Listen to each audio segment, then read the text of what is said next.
3, 2, 1. Ticky tick tock, ticky tick tock. Here we go. Here we go. Here we go. Here we go. We're streaming. We're streaming. We're streaming today. Hey, hey, hey, we're streaming. We're streaming. We're streaming away. Hey, hey, hey, hey, hey, hey, hey.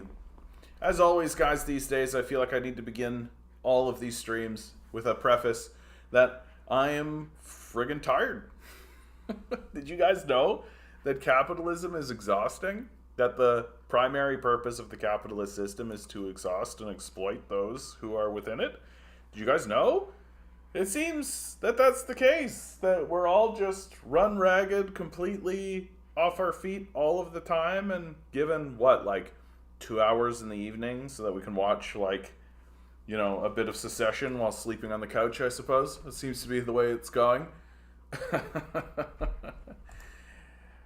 I suppose the thing that we're supposed to begin by talking about on today's stream...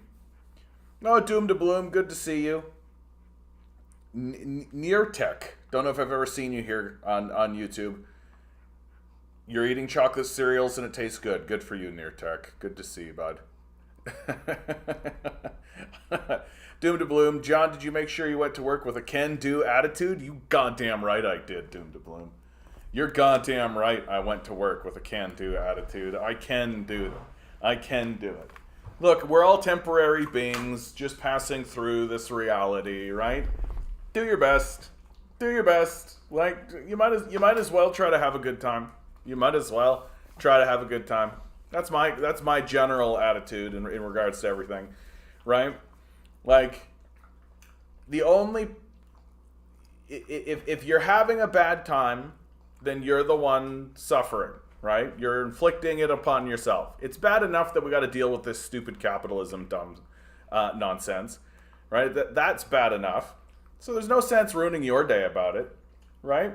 We can tell the truth about what the capitalist system is, which is a system of exploitation, but also simultaneously try to have a good time. You know? I think that those two things, the capitalists don't make it easy on us, of course. They don't make it easy on us, of course. But it's our responsibility to deal with it. One of the things that I've been noticing this week is that there is a shift generally in the way people are talking about our decline. Bread cultist.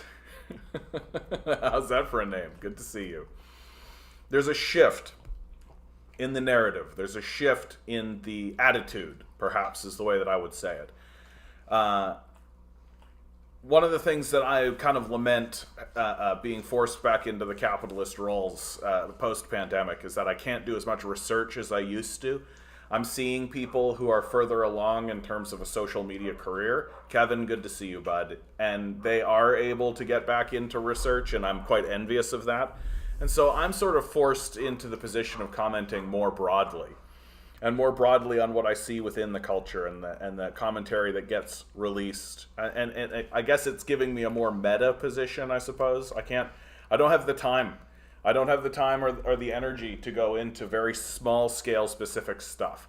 But in the meta sort of sense, what I can see is that people on the left are no longer, or are less inclined to sort of beseech the system, that they're less inclined to sort of say of the system, we just need to get our boots on the ground and get people voting and get all that kind of stuff, that narrative is starting to come apart. And now you're starting to see people who are admitting openly that we need to find other solutions. Because obviously what we are doing is failing. Obviously what is happening is failing. And it's going to continue to fail. That one of the things that I think that we need to start being very open about. Like, you start asking the questions. What do we do? What do we do about this collapse of capitalism? What do we do about the fact that capitalism is in this obvious, enormous total tailspin downwards, where things are going to get perpetually worse, with no reprieve in sight. Well, what do we do about it? I think the first thing we do is we acknowledge it, and we treat those who pretend it's not happening like they are Nazis, that they are despicable people who should be spat at. I think that's the very first thing that we must do from a position of total survival. That if a person is going to stand in front of you and pretend as though the system is not in a free fall collapse, that it is not declining, then they're nuts. Then they're absolutely out of their mind. That if you wanted to be kind to them, if you want to be nice to them, you can say, it's nice that you live in a little bubble. It's nice that you've been protected from what the vast majority of the public is experiencing. Because you're so sequestered and because you live in a little bubble, I suspect that you should stop participating in terms of giving your opinion. Because the majority of the populace is experiencing a mass abandonment from a system of extraction that is discarding them. And that's very obviously what is happening. And the very first thing that we need to do as a people, and especially as leftists, if you want to be on the left, is to stop allowing people to pretend as though it isn't happening, which is exactly what the Nazis and the fascists and the right-wingers want to do. They want to pretend as though it's a you problem. They want to pretend as though, you just need to buck up, all this kind of stuff. It's delusional, it's demented, it's gaslighting. The system is obviously collapsing. Inflation is rising. Where's your individualistic solution to this? Where's your individualistic solution to it's like they're throwing you into an ocean and then just screaming at you from the deck of the boat, swim harder, while they refuse to deploy any kind of help system. Like, it's nuts. It's nuts what we're seeing, and it's nuts what we're participating. So the first thing we need to do, like, if you want to talk about what should we do, well, the first thing we should do is just admit it and tell people to admit it. And tell people to drop this gaslighting delusional nonsense. And when people try to gaslight you, to say that you're just gaslighting me, get out of here with this nonsense. And certainly don't treat them like they're your friend, because they're not. Like, they're not. They're watching you drown in an ocean while they are screaming at you from a yacht that they could easily save you with. So I recently even saw somebody on TikTok who straight up did a breakdown of how many people went through the churches that exist in the United States, went through the churches in the United States and said how many people would each church have to take in and support in order to eliminate homelessness. And the answer for most states is 2. That every church congregation that exists would need to commit to supporting 2 people to eliminate homelessness. And they won't do it. In a bitter refusal. And at this point, it must be called a bitter refusal. That if churches exist for any reason whatsoever that has any legitimacy whatsoever, it's to alleviate the suffering of the poor, and they overtly, on purpose, refuse to do it. Which is why I say there's no such thing as a Christian in America. It doesn't exist. That the people who call themselves Christians are clinging on to a dead artifice that then they need to abandon it as fast as possible. And I include people like Cornel West in this. Did you hear Cornel West is running for president and might do so under the Green Party? Yeah, an act of desperation if ever I've seen one. I wish him well. I hope his candidacy does fine. Right? I actually rather like Cornel West. I think Cornel West is an authentic individual, a person who is living an authentic life and isn't attempting to deceive anyone, right? Which is a sharp difference between everyone in the political system. Like, if you're involved, a big reason why I say we need to begin openly talking about the abandonment of the people is that there's no such thing as a politician who's interested in helping anybody. It's just gone. Right? That politicians who tell you that they're trying to help you, politicians who spin this, and I include people like Bernie Sanders in this, right? That's just their brand. That's just the way they figured out how to get people to vote for them. That's it. This is AOC. This is Bernie Sanders. Just oh yeah, I care about these guys. Here's my ideas that every other advanced nation has done. Right here are my ideas that we know aren't going to happen because of the nature of the system that we live under. Here's our ideas that we understand fully are never going to happen in America. But we're going to say it anyway. We're going to campaign on it anyway because we want you to vote for us, and you're going to vote for us when we say it. So that's our brand, right? That's why I don't think these people are serious, because it's just their brand.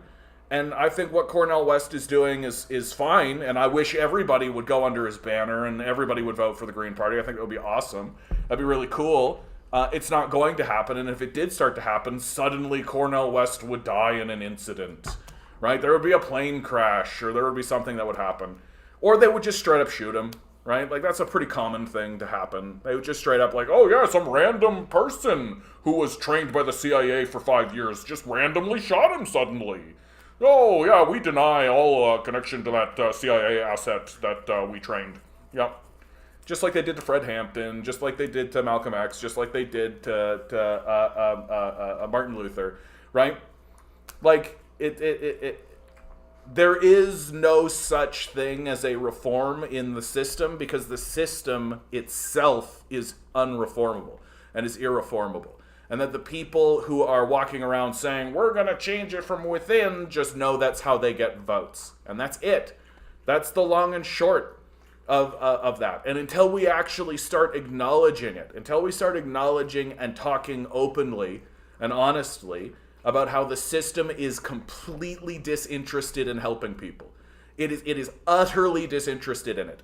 It doesn't even register in the way they think. I think like the level of decay is so heavy and obvious that we need to start acknowledging openly that no one is interested in helping anyone in the system. It doesn't exist. It has abandoned us, and we need to abandon it back. That's step one. And then step two is follow through on that abandonment. Begin speaking with your neighbors in exactly this way. Well, we've been abandoned, right? Like, there is no politician that's coming to help you. The police force exists as a thug group in order to beat you up and steal your shit and throw you in jail cells. That's what they exist for, period, full stop. That these institutions have no credibility whatsoever outside of the threat to you.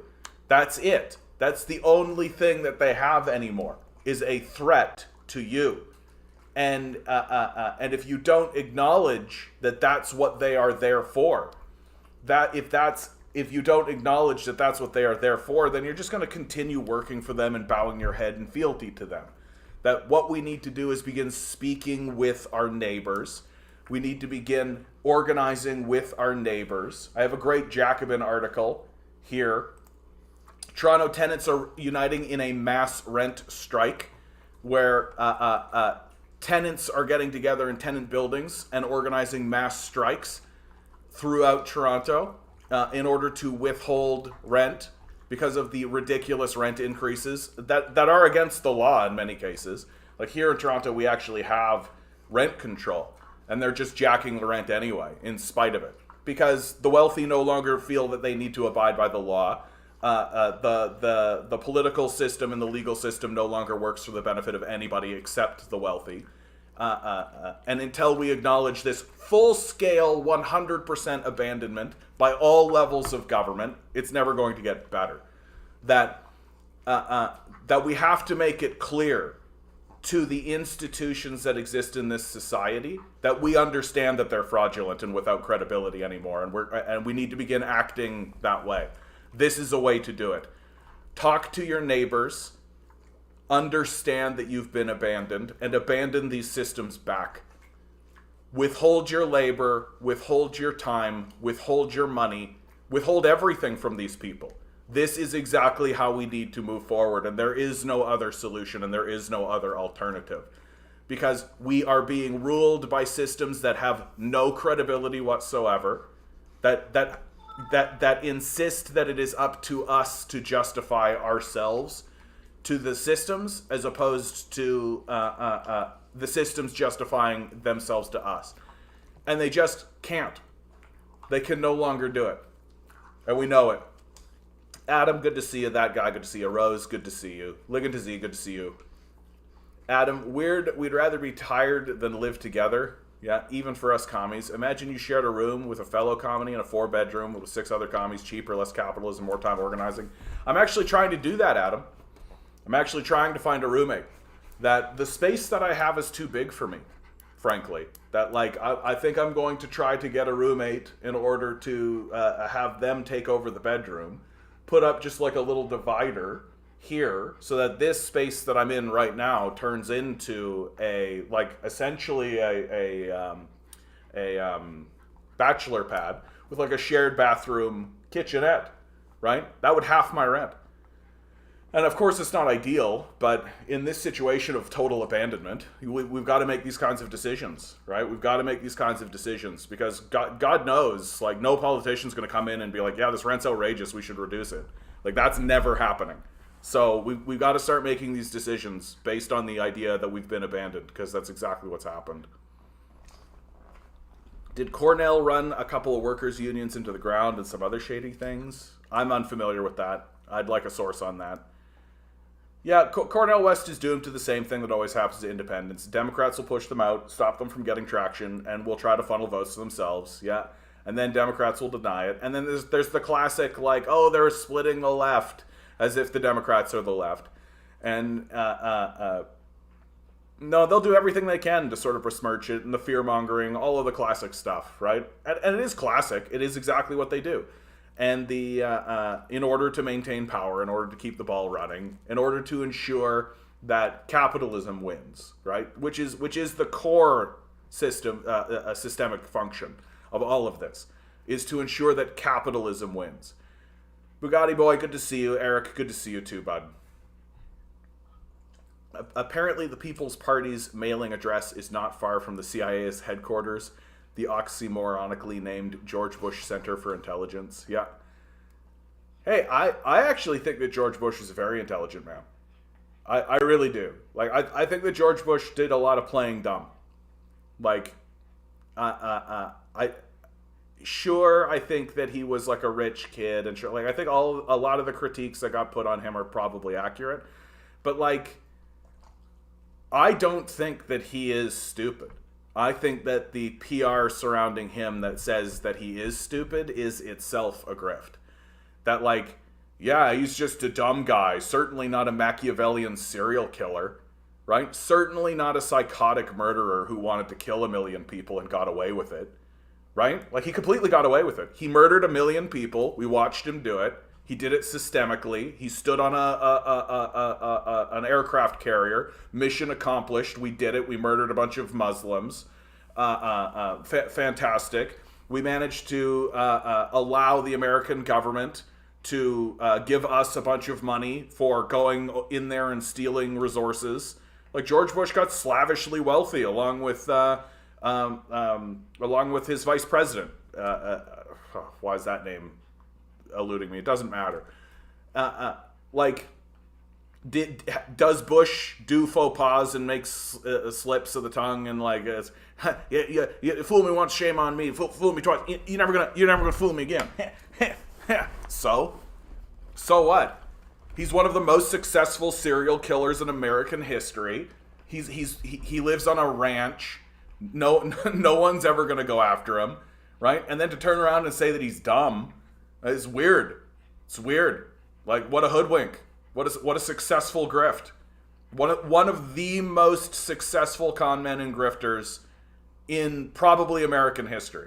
Is there a bigger one, do you think? Is there somebody who ran a more successful grift than George Bush? Probably not. God, Compton. Why, man? Every time you come in here, it's something new, dude. Hello, huge fire started in my neighborhood. Guys, I think I kind of live in a war zone. Yeah, you do, bro.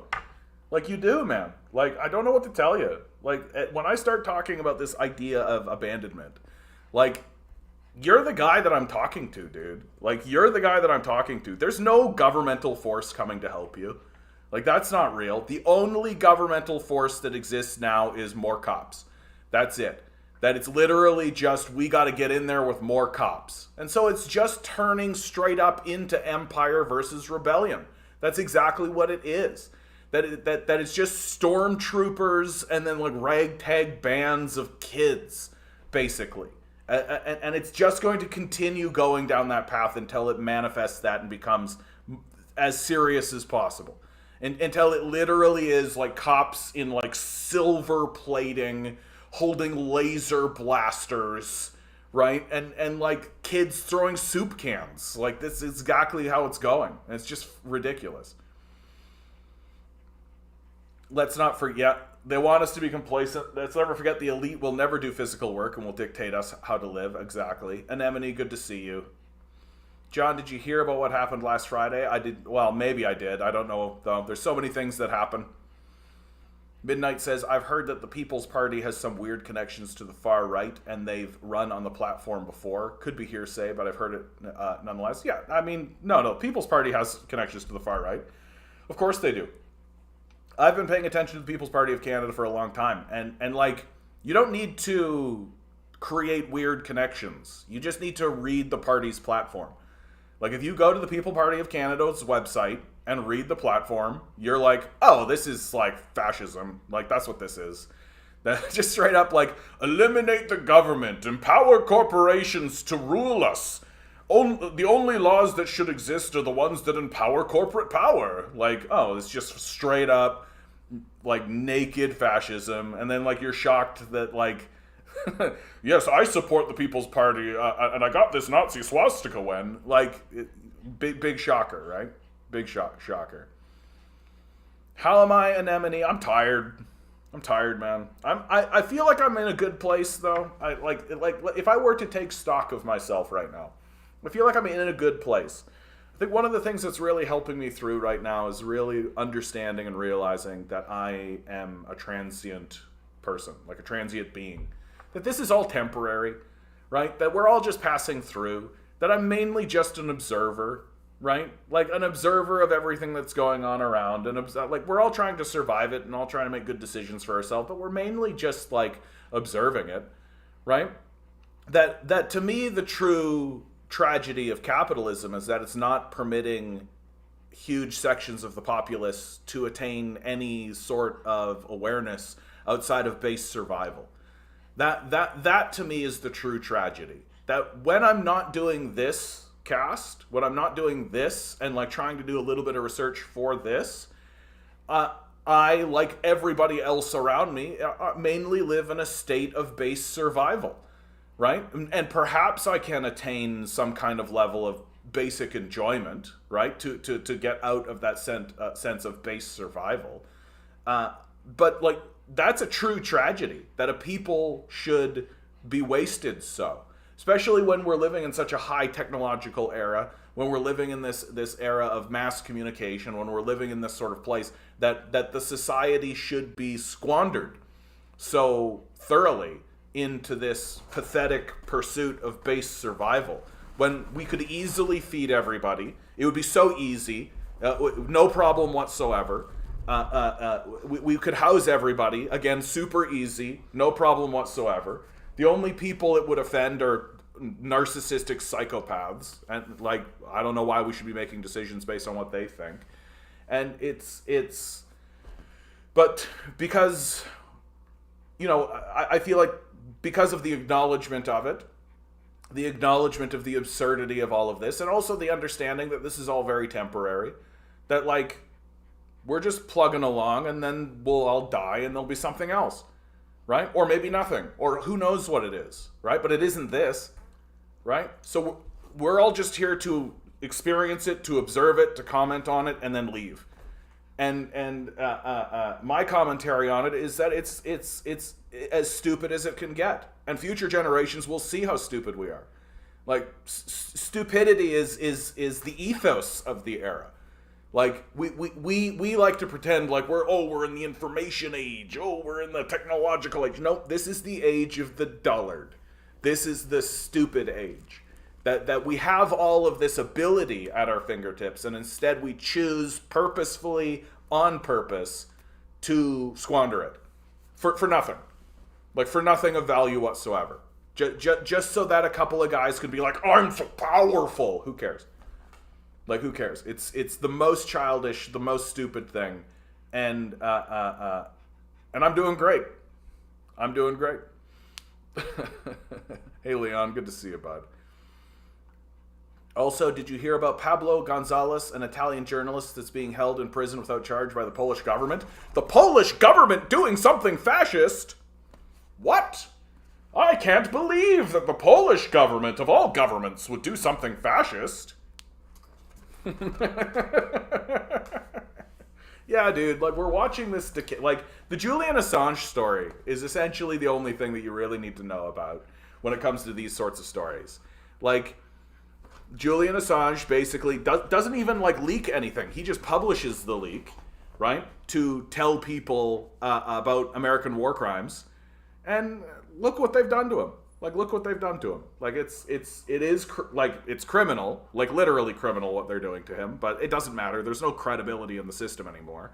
No one's even attempting to abide by anything remotely connected to anything that would be considered legal theory or law. Like, it's a series of corrupt people just extracting as much wealth out of the system as possible. And so, like, we're gonna see more of that. And it's gonna get dumber. Like, it's gonna get dumber. Like, you're literally going to see like a journalist report on something that is banal and true, right? Something that is just like overtly, obviously the case, and they'll comment on it like that, thinking that this is a fine thing to comment on, and then they'll get jailed for it or something for just stating like. No, the wall is red. Look, the red wall is red, and then they'll go to jail for it. And like we live in this sort of Kafka-esque, absurdist situation, right? Like it sort of reminds me of the story that I saw this week about how Blizzard Entertainment fired one of their developers because the developer had put some lines in to one of their goblin characters.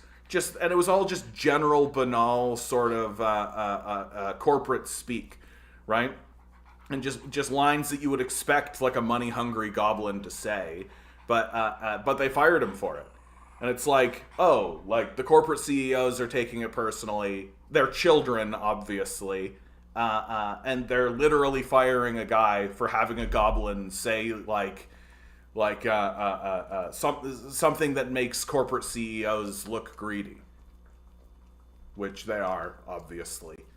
And so we are entering this like total phase of just childish stupidity where we praise it and we love it. We love how stupid we are. We're a big fan of it. So just expect more of it, Eric. Like, just expect more of it. Like, and I think this is a big piece of advice I have for everybody. Like, and this is how I feel about the mass shootings in the United States. Like, you just can't get hysterical about it anymore. You just can't. Like, if you were in a sinking boat, the boat is sinking, right? And every so often, like, the pressure of the sinking boat pokes through another hole and more water starts coming in. Well, if every single time a new hole appeared, you freaked out and had a panic attack and lost your mind, right? Well, you're going to not be focused on the things that you need to be focused on. So my advice for everybody is, like, for stories like this, like, you got to let this stuff slide off your back. Like, a lot faster. Like the mass shooting stories are the case in point for me. Like, I just can't care about them anymore. Like, obviously the government doesn't. Obviously the society doesn't. And so, unless you're going to sacrifice your whole life in this sort of charge in order to get something done about it and storm the halls of power and do all that kind of stuff, you got to live your life. And you got to get past it. Because, like, we live in this state of hyper abandonment. And unless it's happening around you, right? Well, That's the hard reality. You got to deal with your neighbors. Your neighbors are all that matter now. Really, your neighbors are all that matter now. You got to talk to your neighbors. You got to organize with your neighbors. And if you and your neighbors are not doing things, and like never ask anybody for permission to do any of this stuff. Like one of the things that I think everybody should be doing is just planting gardens everywhere. And we should be organizing with our neighbors and being like, yeah, let's tear up that soil and plant some potatoes there. And you should just not be asking permission. You should just be doing it. Make them spend the resources to stop you, right? And then just keep doing it. Just keep doing it. Like that's where we're at. And because it's never going to get better. Yep. Gotti boy, more cops for the rich. The cops will bribe and ignore the poor. Yep. That's what they're there for. Yeah, just simply being a pro-Rusab journalist. Yeah. That guy says getting ready for a trip to Nova Scotia. That's fun, dude. Heading out to the East Coast. That reminds me that my sister was in town recently. I got to see her. That was fun. That was fun. Last Friday, there was 1K dead fish. Oh, yes, I have this story. Yeah. That's actually a pretty big story. Yeah. The fish began washing up on Friday because of a low-dissolved oxygen event. Quintana Beach County Park posted on Facebook. Thousands of dead fish wash up along Texas Gulf Coast. Low oxygen levels in the water caused thousands of dead fish to wash up along the shores of the Texas Gulf Coast over the weekend. Like, boop boop a doo, like the feedback loops are starting to happen, right? Just as we've been saying the entire time, just like we've been saying for decades, right? The heat's going up. The system is going through changing events, and as the system changes, right, the change itself causes another change, and it becomes causal, and then it creates a feedback loop. And here you go. This is what you get. Literally thousands of fish just dying because they don't have enough oxygen in the water. Like, are you kidding me? Like, and we're not taking it seriously at all.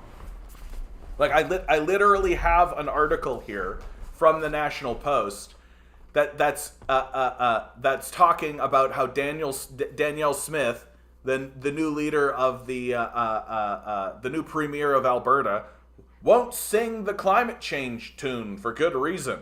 Literally, Don Braid basically saying, yeah, Danielle Smith doesn't talk about climate change. She refuses to mention it.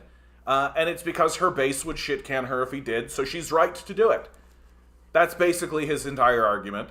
That she'll probably do something. She'll probably go along with whatever the federal government has to say, but she won't ever talk about it. Right? This is more or less what I'm talking about when I'm talking about the age of stupidity. That, like, literally thousands of dead fish. Don't talk about it, though. Don't talk about it, though. Never under any circumstances are you supposed to talk about the fact that we live in a capitalist hellscape of total abandonment and extraction that obviously has consequences.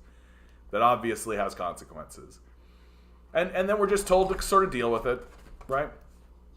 Bugatti boy, the psychology of capitalists is that life is just this game and the winners aren't complaining. I mean, yeah, so they have a mental illness, as far as I'm concerned. That they're addicted to wealth and power, that they're addicted to what they're doing, that they've erected around them this game, and they'll never be talked down from it. Like a heroin addict, right? Like that just won't be talked down from doing heroin. And because of the nature of the system that we live in, if anybody that exists around them, in order to try to talk them down from their position of crazed hysteria and like nightmare addiction, they can just be rid of them. That they can literally just manufacture a bubble existence around them, and they are successfully. Like the insane result of this religious ideology, this religious ideology of capital, the insane result of it is literally the rulers of the society, the people who have the most wealth, the most power, the most influence, are completely and utterly deluded and detached from reality on purpose. And if anybody tries to confront them with even a small dose of reality, they have so much wealth and power that they can just eliminate that person.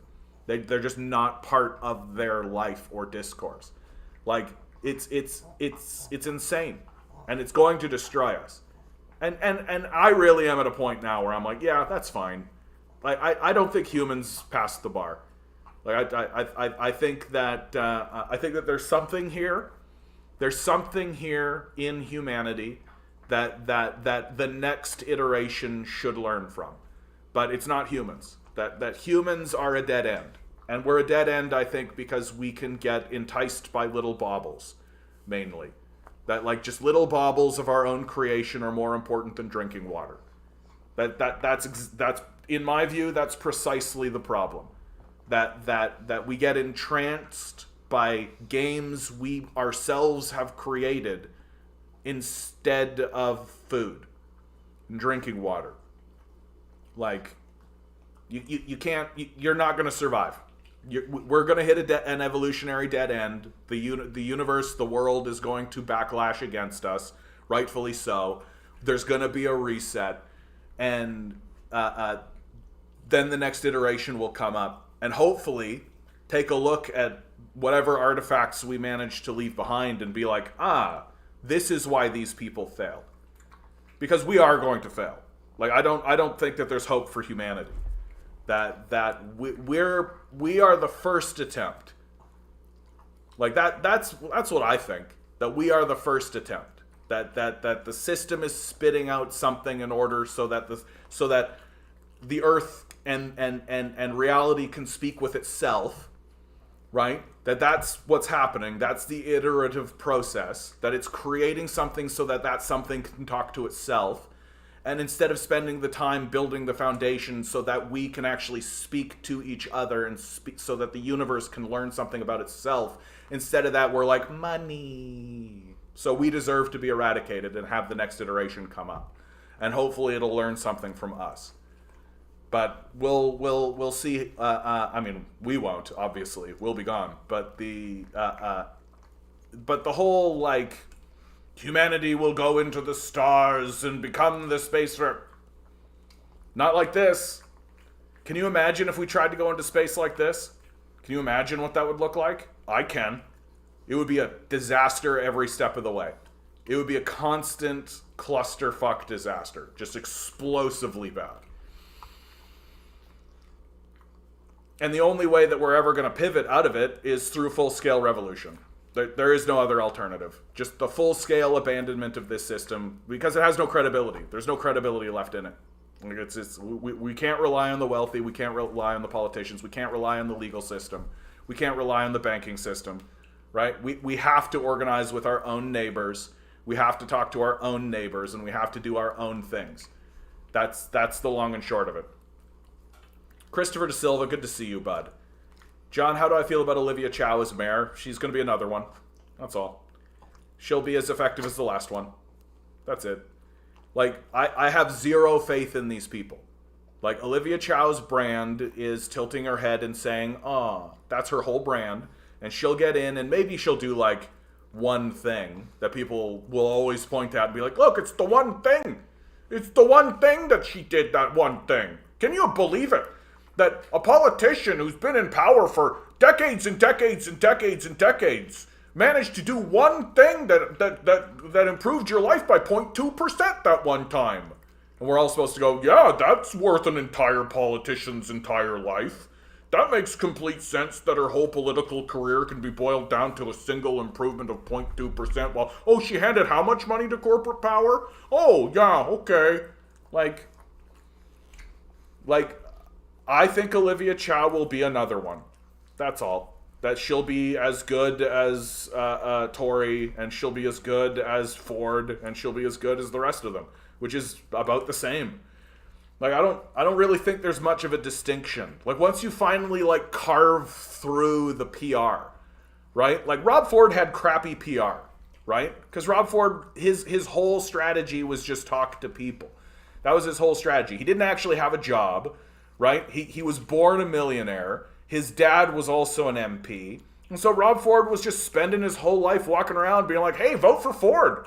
Hey, vote for Ford. Sure, I'll do coke with you. Vote for Ford, right? And so he didn't need a PR team because he was like a boots on the ground kind of guy because he didn't actually have a job and he didn't really do anything, right? But Olivia Chow, like, she's not walking around like gunslinging, doing all that kind of stuff. So she's got a PR team, and her PR team is like, you got to look like you care about things. You got to look like you actually care about people, right? Even though, like, she's just another rich person who's going to get into power and, like, she'll head tilt and be like, yeah, I really care about the poor. We should definitely, like, maybe let's increase rent control by 0.2%. Oh, that'll make the landlords upset. Like, so she's just another one. And I have no hope for her. I don't think she's going to do anything important. Maybe if she were to get in, maybe Doug Ford would use her as like a foil, right? Like really whip up some like anti-Chinese sentiment in order to secure his own base, like that kind of dumb shit. But in terms of like, is Olivia Chow going to help anybody? No, obviously. Like, she wouldn't be in the position she was in if she was interested in helping anybody. She's interested in making money for herself, for her friends, and for the people around her. And to believe anything else, I think, is just dumb. I think we're just at this point where it's just dumb. We've got to stop looking at these people as if they're going to save us, as if they're going to be our saviors, as if they're going to actually be like, holy shit, there's a fentanyl crisis. Holy shit, there's people living in homeless center. Oh my God, we've actually got to do something about it. None of that is happening. Not one single elected official anywhere at any level, municipal, provincial, federal, at any level, at any point, at any time is serious about resolving any of that ever, at all, ever. And if they stand up and say otherwise, it's because they want your vote, and that is all. These people are frauds, they are liars, they sell themselves to psychopaths, and are happy to do so. And maybe they think to themselves, I'm here to try to do good. I'm here to try to do good. But the truth is if it's vote for a bill to alleviate homelessness or suck Jeff Bezos off, we know exactly which way they're going. We know exactly which way they're going. So stop pretending. Stop pretending like any of these guys, any of these girls, any of these people, anybody in the political system is actually going to even attempt to move the bar in a direction that helps the populace, because they're not. They're never going to do it. Liberal, conservative, NDP, Green, Independent, if they're in the system, they're there to make money for themselves. Full stop. And Olivia Chow's no fucking different. Yeah, she doesn't seem like a terrible person. That's her brand. That's her whole brand. Fiddleford's catalog, good to see you, bud. Methane, good to see you too. Progress, if we aren't raising quality of life for the people, then I'm not really seeing the point. Yeah. Like, that's the whole idea, isn't it? But, like, the system that we live under is completely disinterested in that. Just has no interest in doing that whatsoever. On an unrelated note, says Midnight Rose, I've been trying to get into painting miniatures again. Yep. I have a lot to learn, but it's therapeutic to sit down for a couple hours, put some music, just paint. Finding a way to relax and detach is important. Absolutely. I think that's absolutely the truth. You gotta do something that makes you feel not insane. Because the world we live in is insane. Like, this is insane, what we're doing. And so just do something for yourself. Paint. Just follow some Bob Ross painting, you know. I've always been tempted to do that, but I just never find myself buying the paint. Yeah, that guy. Activision Blizzard is literally a criminal corporation, and they're covering up sexual harassment and assault.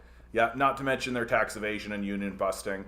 I wanted to buy Diablo 4, but F them. You know what, man? Diablo 4 looked bad. And all of the reviews are coming out now from all of the people who played Diablo 4 and all that kind of stuff. And people are like, yeah, it's like a 7. Like a 6 or a 7 out of 10. And I'm like, yeah, fuck that. Not interested. Go play anything else. Go play anything else. Like, Diablo 4 is just another shit out of just like, people will buy anything. And it's true. People will buy anything. It's new. Oh, look, they've got nice animations, right? People will buy anything. They're not interested in a good time. They're not interested in a good experience. They just want to be part of the in group.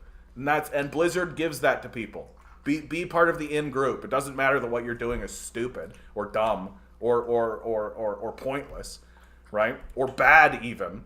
Like, none of that matters. Like, it just matters that you're part of the in group. Methane, I hear Microsoft keeps trying to acquire, but I guess the FTC is suing to block it now. I figure it's only a matter of time. Yeah, like, it is only a matter of time. Like, it just depends on how bad, like, I don't really know why Microsoft wants it that bad. Like, I don't really get it, honestly. Like, I mean, World of Warcraft is a huge, huge cash cow. Like, the people who are hooked on World of Warcraft are hooked. Like, it's like, it's really, like, Blizzard can do anything they want to the World of Warcraft people, and the World of Warcraft people will be like, oh, and then pay the monthly subscription again. Like, it's wild. But it's that same idea, right? That people have created social groups in World of Warcraft, and they want to be part of the in group. And there are legitimately people, I think, and a lot of people in the World of Warcraft community that if they stopped playing World of Warcraft, then they would lose their friend group. You know? It's just brutal. I can't wait for folksy wisdom warriors to come out and insist that fish don't even need oxygen because there's no air and water anyway. Thanks, Conton. Thanks, Conton. You always have the best comments, dude. I really value your presence because that's exactly right. Well, I don't understand why these guys. This is another evidence of the Chinese hoax. Fish don't drink. Fish don't need air. Fish don't need oxygen. They're breathing the water. The Gulf of Mexico is the dirtiest saltwater coast in the U.S. for sure. Grinning, good to see you. Adam says Cornel West wrote a piece in the Wall Street Journal in May titled "DeSantis' Revolutionary Defense of the Classics," in which he praised DeSantis' school policies. He failed to disclose that he's on the board of the company that publishes standardized tests that are biased towards Christian and charter school students and were adopted by DeSantis. Want to bet he won't write a piece attacking Don't Say Gay Bill? Oh, yeah. Ah, man. We're so screwed, eh? Like, well, I mean, we're not screwed. We all die. Like, that's the saving grace of all of this. We all just die. So, you know, just stop pretending like these people's opinion of you matter. Right? Like, this whole system, it couldn't be shittier. And we're doing everything we can in order to destroy ourselves and everything around us. So just enjoy yourself until you die, because that's what's going to happen. Right? It's wild watching everybody kind of walk around pretending like that doesn't happen. You know? Like, that's the thing that kills me the most. Like, I'm watching everybody walk around and like, you gotta plan for the future. Gotta plan for the future. Gotta plan for the future. I'm like, yeah, you do gotta plan for the future, right? But their idea of planning for the future is like they want to plan for this idea they have of a life that they're creating, that they're going to live for like a flash pan of a moment before they die. Whereas I'm like, nah, you got to prepare for the future, right? Which is the moment you die. I'm like, that's what you're actually preparing for. Just seems pretty obvious to me. I gotta accumulate as much stuff as possible. That way everyone will know I was the best when I die. If you say so, bud. If you say so. Hashtag Gong Show, absolutely. She has a policy background. There's a nice thing to say about Chow. Yeah, she's got a background in policy. Yeah. Why is she the only good candidate? Honestly, I think that there is just something to be said about name recognition. Machiavelli actually said something in The Prince that I think has really stood to the test of time and has proven to be true, which is that if the people have to choose between someone whose name they know and someone whose name they don't, they'll choose the person whose name they know. Justin Trudeau's entire career has essentially proven that, and I think Olivia Chow is going to prove it again. that Olivia Chow really made her name in the city of Toronto on her run-up against John Tory. She completely fumbled the ball for lots of reasons, but and Tory wins because Tory also has the name recognition. I think also people were looking for something stable after the Ford years, right? Just some stability, and Tory brought that. He was basically a mayonnaise leader. Like, he didn't really do anything shocking. Like, the most shocking thing he did was like have sex with an intern, and that's what got him out. And at this point in the day, like, when I found out that John Tory was resigning because he had sex with one of his employees, I was like, really? Like, we're still doing that? Like, that's still a thing that people do? Like they resign over that kind of thing these days? I think that he was just using it as an excuse because he didn't want to do the job anymore. Because he was just like, yeah, I don't really do anything, and I'm a pointless person, so I'm just gonna leave. And this is an easy way. Like, nobody can tell me I can't. You know? Oh, I had sex with an employee. I gotta go. I gotta go, guys. Eric says, to be honest, I have reached a point where I have a huge conflict between free speech and simple just outright advocate for a conservative talking point and banning it. I mean, I don't know why we're allowing the idea of like if I were walking around being like, we should shoot all the black people, like, nobody would tolerate that. But if it's, we should take all the poor people and throw them into the streets, that's completely fine. Roger Waters, good to see you, Isaac. Roger Waters applied for a work U.S. visa so he could do concerts, and they made him wait almost 2 hours while one of his band members went in and out without any issues. Of course. No, Roger Waters has been very outspoken about the Ukrainian war, and he's been right about it, and so they don't want him to have an easy go of it. They want to let him know. That's the long and short of it. They want to let him know that they see what he's doing and that they're looking at him, right? Like, it won't be too much longer until a guy like Roger Waters just won't be allowed in. It just won't be too much longer. Omnicidal tendencies. Revolution in the Western first world is non-existent and none in the third world. What's the third world? The third world is the developing countries which the first world exploits and makes itself rich off of. I mean, I would argue that there's lots of revolution that's going on throughout the rest of the world right now. That the rest of the world is looking at the United States and the West and being like, oh, we got to get away from that. Like, this is insane. And it's true. We've lost our minds completely. Like, we've detached utterly from anything even resembling reality. That the big national conversations that we're having are about, like, oh my God, did you know that 1% of the population is trans? And it's taken up the entire national discourse. Literally, our whole culture, all of our movies, everything we do is about this very small issue that should only affect a very small percentage of the populace, because of a lot of reasons. It's an easy issue to grab onto for bigots. Bigots really love this issue. And makes it really easy to get people whipped up into a frenzy because they're so stupid and disconnected from anything that's even remotely real that you can just be like, they're castrating children, and people go, oh my God, and they just lose their mind, and they don't want to listen to anything. They don't want to listen to evidence or facts or reason because they're not interested in evidence, facts, or reason. Right? You can't reason your way out of a position you didn't reason your way into. And it's also just very useful to ensure that we don't actually have a reasonable conversation about living standards. That we don't actually ever have a real conversation about how, like, hey, why are there train trucks full of chemicals derailing and exploding every day? Why is that happening? Oh, well, normal America, I guess. Like, we're just no longer interested in it.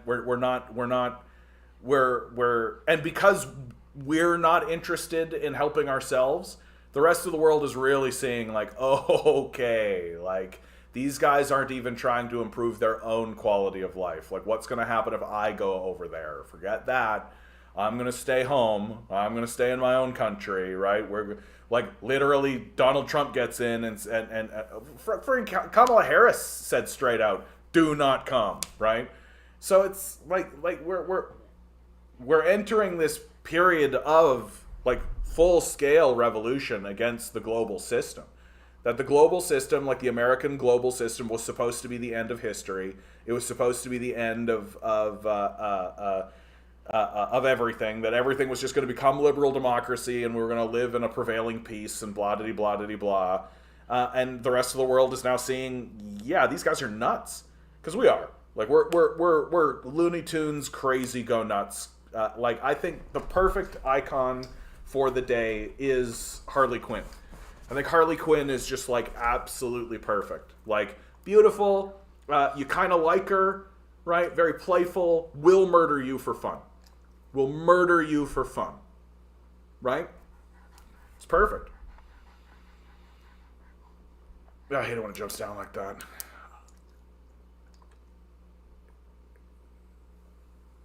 Hey, I love it, right? Like this is exactly what I'm talking about. Hey, comrade, TikTok ain't the place for theory. The only point people have is 10 trillion dead. Yeah, it's true, but you got to keep doing it anyway, bud.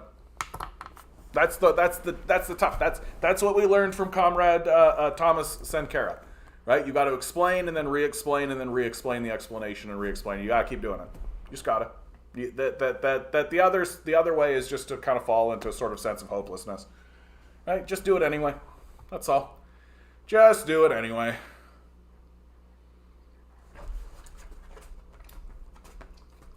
There's a fake left CIA infiltrated in Latin America pretending to stand for the people, and when they get into power, they turn around and turn against the people. Yeah. Like, I think one of my favorite things that goes on these days is how much people pretend like the CIA isn't a terrorist organization. I think that's my favorite thing. That people are like walking around pretending as though either they pretend as though the CIA is interested in helping them, which I can't imagine a bigger joke, but or they just deny that the CIA gets involved at all. When it's like the CIA is like they got like multi-billion-dollar organization, right? They erect entire media apparati. Their whole goal is to be is to obfuscate what's going on and make people confused. That's like their stated agenda, and people are like, "Oh, you just think the CIA's involved?" It's like, of course I do. Like, why would I not think that? That would be like saying, like, what, you think the NBA is involved in basketball games? Pfft, what a conspiracy theory! This guy thinks that the NBA is involved in basketball games. Like, yeah, yes, I think the CIA is involved in manipulating political systems. That's their whole game, their stated game. Like, we literally have people on record now, like, confessing to it, basically. It's just crazy. CR Strifey, good to see you. I hope you are well and coping without the use of substances or other self-destructive behavior. If you're not destroying yourself, what can you destroy? CR Strifey, come on. Play Lies of P. Now that is cool. Call of Duty. I have no idea what Lies of P is. I used to be hooked on WoW before. I played from vanilla till Wrath of the Lich King. I hated how they continuously ruin the lore.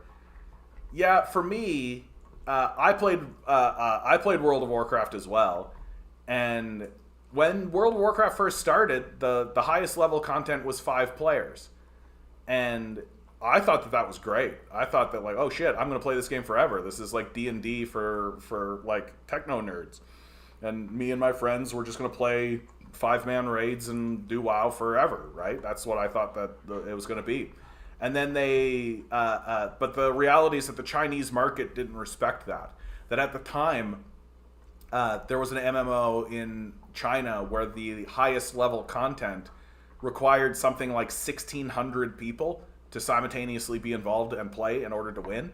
And so when Blizzard was like, hey, 5-man raids, people were like, what are you talking about? Like, that's baby time. What do you... So they found that the magic number to actually get Chinese people involved in the game was 40. That 40 was a substantial enough number that Chinese players would be like, oh, okay, like getting 40 people together, that's pretty tough. Like, okay. While simultaneously allowing the North American market to kind of still be involved in that. But in my view, it just completely totaled the game. It just made it like kind of Like, brutal, frankly. Like, the whole thing became like an organizational spreadsheet, more or less. Yeah, we all die. Well, except maybe Henry Kissinger, apparently, yeah. Well, he is a vampire, after all.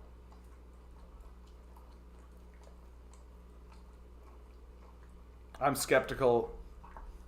Yeah, Leon, this is more or less my opinion. Yeah, I'm skeptical that John Tory had sex with an intern. I think he just wanted out. I think that's right. I just think he won his third term, started to do it, and was just like, nah. Like, nah. I didn't really want to run again anyway.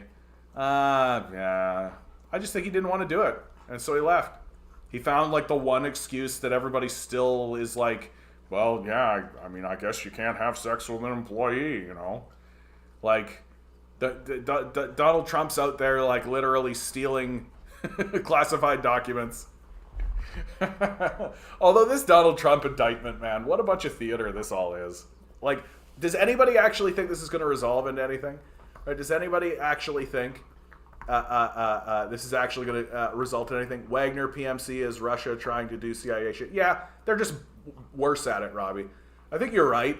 Like, the Wagner stuff that you see around is pretty... And it's because it's pretty on the nose. It's pretty obvious. You know what I mean? So you gotta... But, like, you know, you gotta start somewhere. You gotta start small if you want to start doing CIA shit. It's not like the CIA was always a winner. China is so innovative. Yeah, dude. Absolutely it is. And if you think otherwise, then you're out to lunch. I'm sorry. Like, you're just wrong. Like...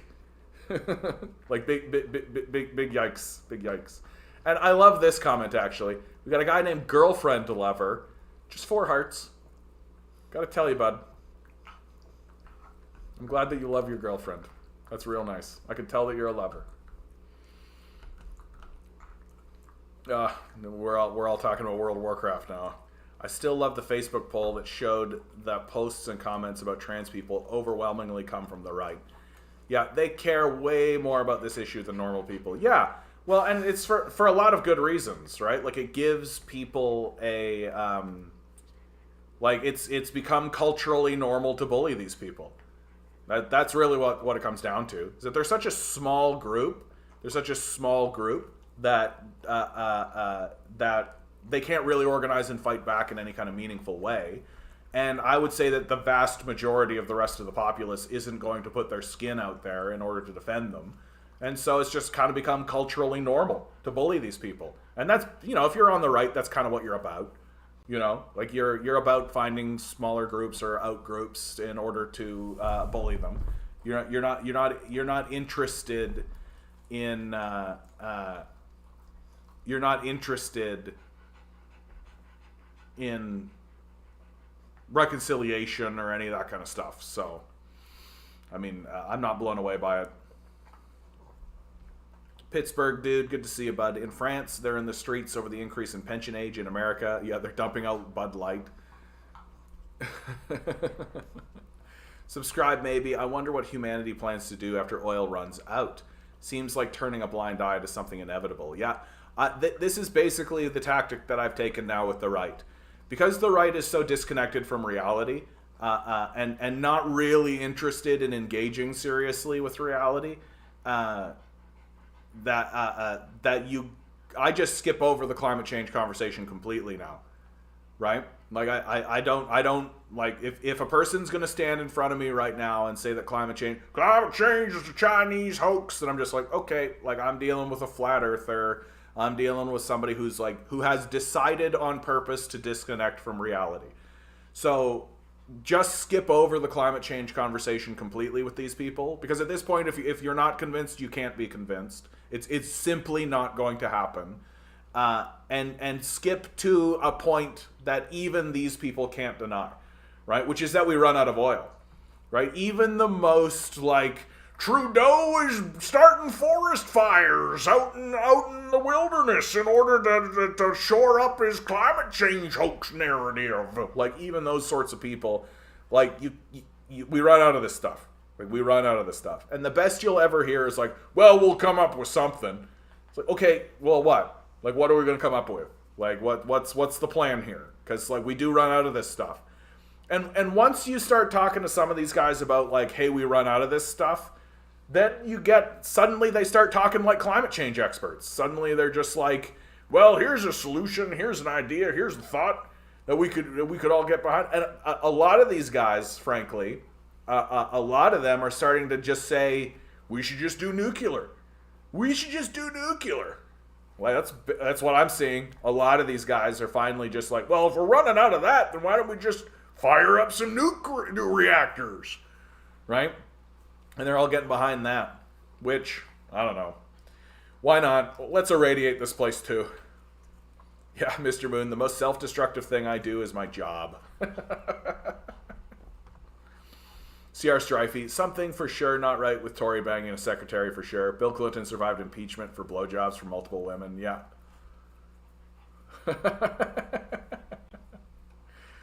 Isaac says, Chinese are well educated and traveled. Over 100 million traveled abroad before the pandemic, and they know what is going on around the world, while millions of Americans don't even have a passport. Yeah. Like, I don't know why we're pretending as though China is this like backwater, right? Like, I don't know why people even start to pretend. Communism historically better in, I don't know what department you're talking about there, but I'm going to say yes, simply because communism is better than capitalism in every regard. Have a nice day. Conservatives love to say that we're never going to run out of oil. Like, what are you talking about? I'm like, dude, we can't just mine for stuff forever and expect it will still be there. Yeah. Like, if a person is genuinely saying that we're never going to run out of oil, then it's just like, okay, buddy boy. Like, that's a real, like, you gotta kind of give them a gentle pat on the shoulder, maybe like lean over, give him a little peck on the cheek, just be like, oh, pretty bird, like, pretty bird, you know? Yeah, what are you talking about? We're going to run out of oil. We'll just keep digging down. Yeah, there's going to be more behind that. Yeah, we'll just keep digging. That's all. Tory just wanted to go out in a way that makes him seem way cooler than he actually is.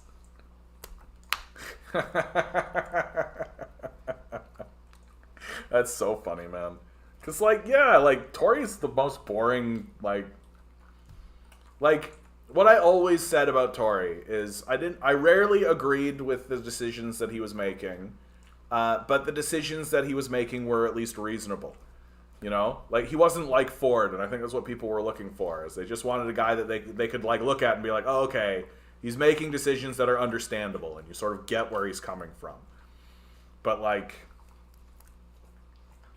climate change isn't really all we need to get a giant ice cube. Yeah, we just need to get a giant ice cube from a comet, put it in the ocean. That will cool the temperatures, thereby solving the problem of climate change forever. But thereby solving the problem of climate change forever. Dude, like, Futurama. Apparently there's a new season of Futurama coming out. I'm actually kind of hyped for it. I could absolutely use some Futurama right now. You don't think that Futurama is going to have, like, some Donald Trump episodes? Like, Futurama will have some Donald Trump episodes, some QAnon stuff. Like, I could really use some credible satirists and credible comedians who have a track record of making good content actually do some commentary on this period of time. Because I gotta actually tell you, I feel like the South Park guys have been something of a letdown. Like the South Park guys are usually pretty good, but over this period of time, I think that they're just too detached from all of it. And so a lot of their commentary and a lot of that kind of stuff is just like basically fart jokes.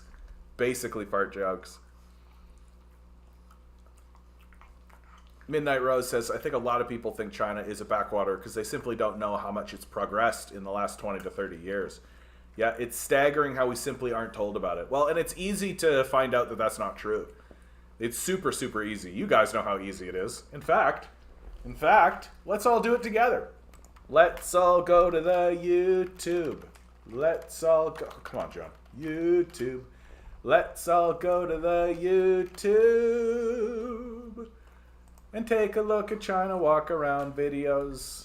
Let's do Hangzhou.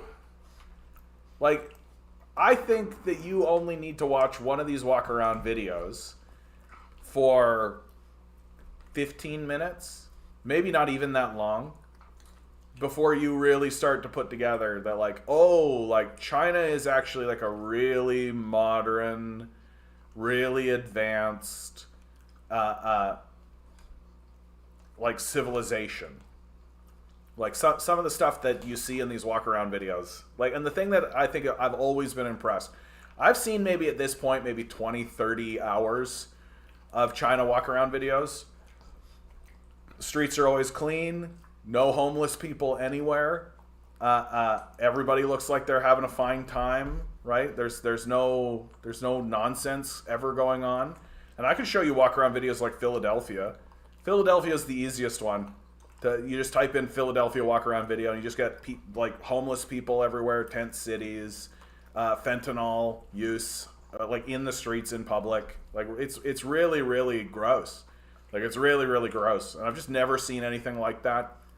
And it's and so if people are arguing from a position of like China is this what, like non-innovative, non-creative, like I just think you've got to be a dullard. Like you just don't know.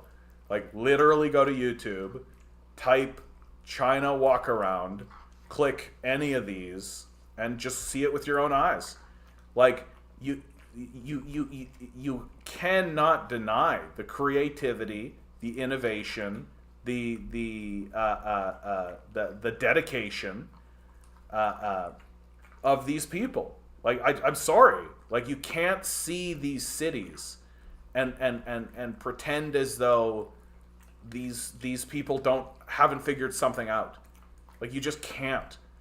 And you're going to anyway because that's how we are. But it's just stunning to watch the mental gymnastics that people are engaged in to pretend as though no, it's free market capitalism that's the true innovator. That's why it takes us 20 years to build a railway, and it takes China a night. Like.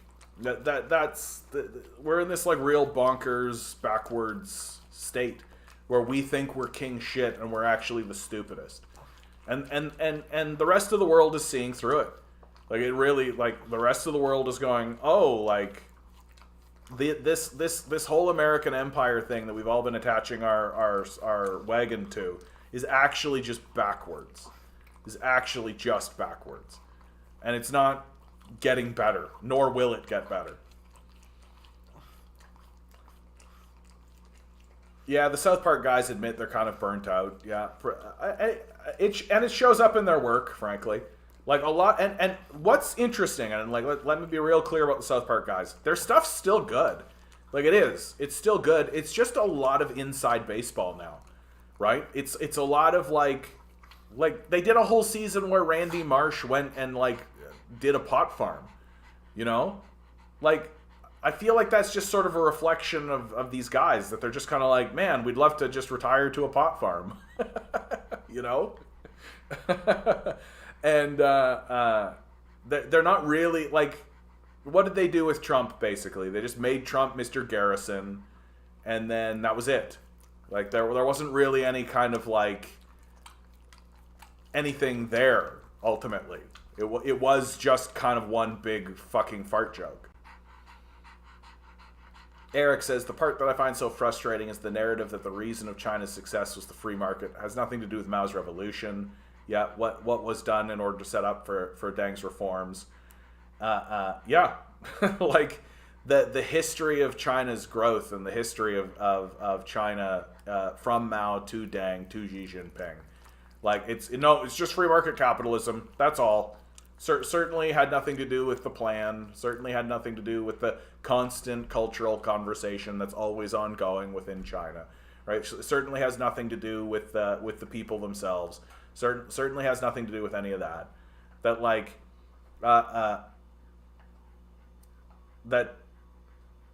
it's got to be just the invisible hand of the free market. Like, this is what speaking to religious radicals is like, right? Like, that capitalism is a death cult. I say it all the time. And a death cult is a religion. That capitalism is no longer an economic system. That it is an economic system insofar as you can be like, yeah, the rich have the money, the poor get nothing. There's your whole economic model. But outside of that, all of the defenses for this system of capital are basically just religious fundamentalist nonsense, right? There is no justification for this system. We have other alternative models that obviously work. And you don't even need to go to China, right? You could take a look at just like social democracies. You could take a look at other countries that have like free healthcare. You could take a look, and yeah, even Tinker, good to see you. Even Warren Buffett is saying America's incredible period is coming to an end. Yeah, I mean, Warren Buffett's one of the people mainly responsible for it, frankly. Like, the primary reason, like the thing that is happening in America is that all ideas and all creative thought and anything that can be seen as nation building needs to go through this very small gateway, this very small, like, bottleneck. There it is. This very small bottleneck, right? And that bottleneck is the American capitalist class. That it doesn't matter how good an idea or how innovative something is or how intelligent it is or how useful it would be if the bottleneck of the American capitalist class doesn't want it, then it doesn't happen. And so America and the West is literally limited to the imagination of psychos, of people who literally are just like, but that doesn't make me money. That doesn't make me personally any money. That's it. So, like, imagine, like, America has become an episode of Dragon's Den. And that's it. That it's these people who don't make anything, don't create anything, aren't actually very intelligent, don't care to be very intelligent. People like Kevin O'Leary, right? Just sitting there being like, I have a lot of money. Convince me to give you my money so I can make money. And what is it always with these guys? Well, this doesn't make me any money, so I'm out. And it doesn't matter if the idea is any good. Doesn't matter, right? If they feel like it's not going to make them money, then it's out. And so it kills us technologically. It certainly kills us culturally. Because if anybody stands up and says, hey, you know what we should do is we should have like a harsh criticism of capitalism. Well, that's never going to get any funding, right? No one's ever going to fund that. Right now, I've been told that secession is a scathing indictment of capital, and so I've started watching that. We'll see. I'm expecting to watch something that is essentially controlled dissent. That, like, the CIA and Hollywood and these places are finally going like, well, we've got to at least acknowledge this stuff. Like, we've got to at least acknowledge that, like, there are tent cities. We've at least got to acknowledge the reality of the living conditions of the vast majority of the American people. We can't just pretend as though it's all just Bugattis and shit, and tell everybody like, yeah, if you're not jerking off to Bugattis, then you're not really living. Grind set. And so we're gonna make this show that's like, yeah, capitalists, aren't they kind of shitty? But what are you gonna do? This is what we got. That'll still funnel people into this idea of like, yeah, this king is not great, but his son is pretty good. There's going to be a good son right behind this one, and then the monarchy will be restored. Just wait. Leon, part of the fear-mongering about China is to dissuade Westerners from going there and seeing it for themselves. Well, that's what's so embarrassing, is that you don't even need to go there. Like, literally just, like, it's at your fingertips. It's, like, right there. It's, like, right there. You literally need to type in, 5, 10, 15 words. You can type 15 words 15 letters. 3 words, 15 letters into YouTube, and you can spend an evening in China, right? Like, this is an amazing thing that we can do. This is like superpowers. That if you were to describe this to somebody even 100 years ago, they would be like, what are you talking about? This sounds bonkers. And it is bonkers, and we just don't do it. We're all just like, I know everything about that place I've never seen. And meanwhile, we have a technology that allows you to see it. That allows you to look at it with your own eyes. And realize, at the very least, if you're not going to sit there and be like, wow, this place is great, you can be like, yeah, this is normal. Look how friggin' normal this looks. Like, oh no, I'm supposed to be terrified of this completely normal place where everyone looks utterly normal and everything is totally normal. Like, whoa, it's so normal.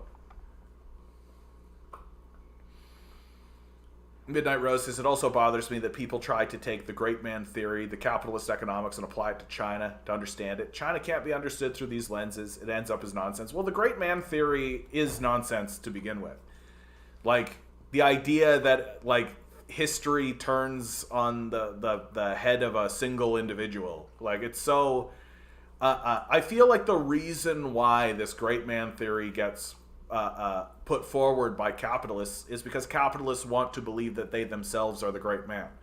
Like, Elon Musk wants to believe that he is the one, right? Like, that's the bottom line. It was like, capital wants you convinced that great men throughout history are the ones that are responsible, so that you'll worship today's great man. And so that they can just jam in your face some dumb propaganda about how, look at me, I'm so rich and powerful, I must be the great man. When the truth is, like, there's this whole history and there's like a whole institution that exists in order to keep people like Elon Musk in your face. Even though, like, he's probably one of the greatest con men that's ever lived. But, like, when he dies, everyone will forget about him immediately. That to me is the funniest part about Elon Musk. Is that we're going to watch this guy die, and then a year later, everyone will have forgotten about him. Because the truth is that he's actually inconsequential. He is not a relevant historical figure. He's not interesting. He doesn't do interesting things. He's not very smart. And the technological breakthroughs that he's working on and doing, none of them work. None of them are actually manifesting into anything meaningful. And if they do manifest into anything meaningful, it will be after great public effort, but great effort by the working class in order to get these ideas to actually function. And that'll only happen after we expunge the capitalists from the system in the first place. And by the time we've done any of that, Musk will be dead and we won't remember his name. Like, it's crazy to me that anybody thinks this guy is worth, like, any kind of adulation whatsoever. When the truth is that, like, my big indictment of him is straight up, we're gonna forget about him the second he dies. And maybe even sooner than that. The moment his PR machine is no longer just blasting into your eyeballs, you're going to forget about him. Tinker says everybody is teaming up against Olivia Chow. Bell Media, Globe, they're all lying, saying her lead is shrinking. Go out and vote early for Olivia Chow. I know she's not perfect. I'm you want to chow down. I suspect that Olivia Chow is just like, she's got the name recognition. I think she's got she has a really big lead. It's pretty, Compton, what the hell's going on, dude? What are you talking about? What are you talking about, bro? Rose, money corrupts and ruins. For example, tabletop Warhammer is an amazing hobby from painting to playing, and it's incredibly expensive and pushes so many people out because Games Workshop wants to charge $40 or more for what? 5 plastic miniatures? It's insane. Yeah. It is insane. Like, the whole Games Workshop idea is just nuts. And one of the things that I've always been very, very critical about Games Workshop is they could make a really sweet video game that, like, the Warhammer universe, like Warhammer 40K and Warhammer, like they would make really awesome video games, but they just refuse. They just outright refuse to make like a turn-based like XCOM style video game based on it because they're worried that it'll chew into this miniatures idea. It's literally capitalism not innovating. It's wild to watch. Early Christian course online, and the teacher kept talking about different people and identity politics as the cause of Roman problems. Yep. Like, Eric, I know that you don't like it when I say this, but I'm definitely going to say it again and again. There's no such thing as a Christian in America, or Canada for that matter. Like, I strongly suggest to anyone out there who actually thinks that, well, I'm a good Christian and I'm trying. No, it's time to lose the moniker. It's time to lose it. Get rid of it. You are throwing your lot in to people who refuse to redeem the system and don't give a shit at all, even a little bit, about their own Christ. Like, maybe you do. That's wonderful, right? Too bad. Christianity has thrown its lot in with capitalism, and it cannot be recovered. Like, just the other night I was talking to somebody about this. I was talking to my dad about this. That before the story of Christ showed up, before the Christ narrative showed up, the entire religious apparatus and ethos of the Roman Empire was all based on like Romulus and Remus and a kind of casting of the ancient Greek gods, right? Like Jupiter and Hera and all this kind of stuff, right? And all of their stories are all about like Aphrodite and like this is the prevailing religious cultural narrative that exists in the Roman Empire when the Christ story begins to promulgate. And then in the space of literally three generations, all of that is utterly obliterated. No one gives a shit anymore in the space of 3 generations. No one's walking around being like, by the beard of Zeus, right? Because everyone comes to an understanding that the empire has corrupted the old gods, that these old narratives are gone, and we need new cultural narratives, and so they invented them. And one of them was Christianity. And in a space of very short period of time, the old religious discourse was obliterated and replaced with something utterly new. And the exact same thing is happening to Christianity today. That Christianity is going to be blown up. We don't know what the next iteration is going to look like, but Christianity as an idea, like they've thrown their lot in with the capitalists. They don't care about their Christ, but period. Like the Christian institutions, the power centers of Christianity, the people at the very top, the apex of the people walking, well, we gotta care about Judeo-Christian values. Do not at any moment at all care about Christ. They don't care. And if you pointed it out to them, all they can do is be incredulous. They don't read the book. They don't know anything Christ said. A lot of times they argue against Christ because they're illiterate and they don't know what he said. And the hypocrisy and just the overt, obvious not giving a shit is going to mean that the whole thing is just going to implode upon itself. And all you're going to be left with is like the Catholic Church essentially operating as a capitalist organization, right? Just trying to brand itself as being like, yeah, we're still a moral people while we have sex with little boys. Like the whole concept of Christianity in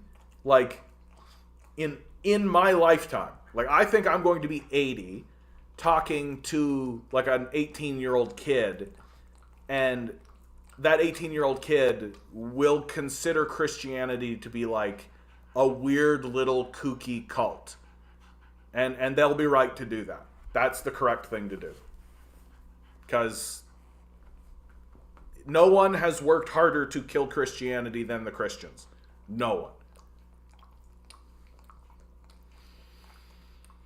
John, you're correct. I'm not going to like it. Still doesn't change my faith at all. That's fine, bud. It's your journey. I'm just letting you know that, like, you're gonna be 70 talking about Jesus, and everybody around you is going to be like, okay, bud. Yeah, it's just not a ground to argue from now. Yeah, well, I mean, I actually rather like talking to Christians about Christianity, because it gets really obvious really fast, and I kind of softball them for the most part, right? I don't play hardball like I do here when I get to talking with them, but it's pretty straightforward that many of them are just kind of using Christian language as a way to sort of grapple with moral or ethical ideas in their own life. Like, that's all they're doing, really. Like, but the way that Christians deal with Christianity is not much different than the way that, like, Star Wars fans deal with Star Wars. That it's just kind of like a form of cosplaying, you know? Like, and it's like, you know, they dress up in their costumes and go to their conventions, and that's kind of how it is now for the Christians. Yeah. Grinning says, I'm a blasphemer. As a former Christian, I say it's vacuous and without power. The Holy Spirit is money in today's church. Run away. Cathedrals in Europe have been turned to museums. Yeah, so they've been turned into something useful. Although they've been filled with the plunder of other nations. Yeah, they have no real way to deal with life on their own terms. Well, I don't know if that's... I just want to kind of gently push against that idea, C.R. Strifey, because I understand where you're coming from. But, like, I do think that people need some kind of moral language, right? And I think it is fair for a person who's, let's say, like a rural person who never went to university, doesn't have, like, a big education or anything like this. I think it's fair for a person who to root themselves in something like the Bible. To try to find some kind of language in order to articulate their own ethical sort of place. I think that's actually a fair thing to do. It's just that they're not really... they're no longer really interested in the ethical conversation anymore because they have money. And so that's what they care about now. They care about money. And they don't care about Christ. Obviously, they just care about money. Because if they cared about Christ, then they probably wouldn't have the money that they have. Yep. 16 million homes currently sit vacant across the United States. That's so crazy to me, man. Like, I don't know how you can even attempt to defend this system. I don't know how you even begin the process of defending this system while there are homeless people in tents all across your country with 16 million empty homes. Like, it's degenerate. It's degenerate. And defending it is degenerate. Like, it's indefensible.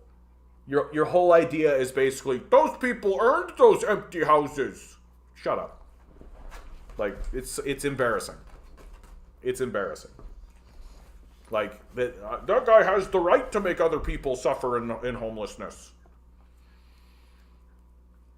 Yeah, it doesn't help it keep schisming itself. The Orthodox Church are having a schism because the Russian Orthodox Church, the usual Russian degeneracy, yeah. Just making themselves less and less important. I was hopeful when Notre Dame burned, but they're rebuilding it. Yeah, spending more money to rebuild it than it would cost to alleviate climate change.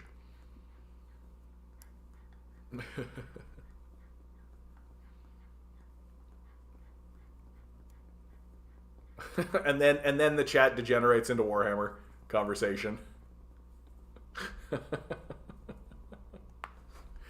Yeah, the money part of it is really messed up. Is really messed up. Oh, here we have JMO. I have 6 houses, 2 vacant for me when I feel like going there. 0 chance I let a grubby homeless. Yeah, thanks, bud. Just call yourself a Nazi, okay? Just change that to a swastika. Just start it up, dude. Like I hope that in my lifetime I see a revolution and that people like you suffer dramatically. I hope that happens. You should give more money to people. You should give more money to homeless people. You should give more money to the poor. That's all. Do I have YouTube? Yep, you can find it in the description. You can find my YouTube in the description. That's who I'm talking to over here. You can find my YouTube in the description. Yep.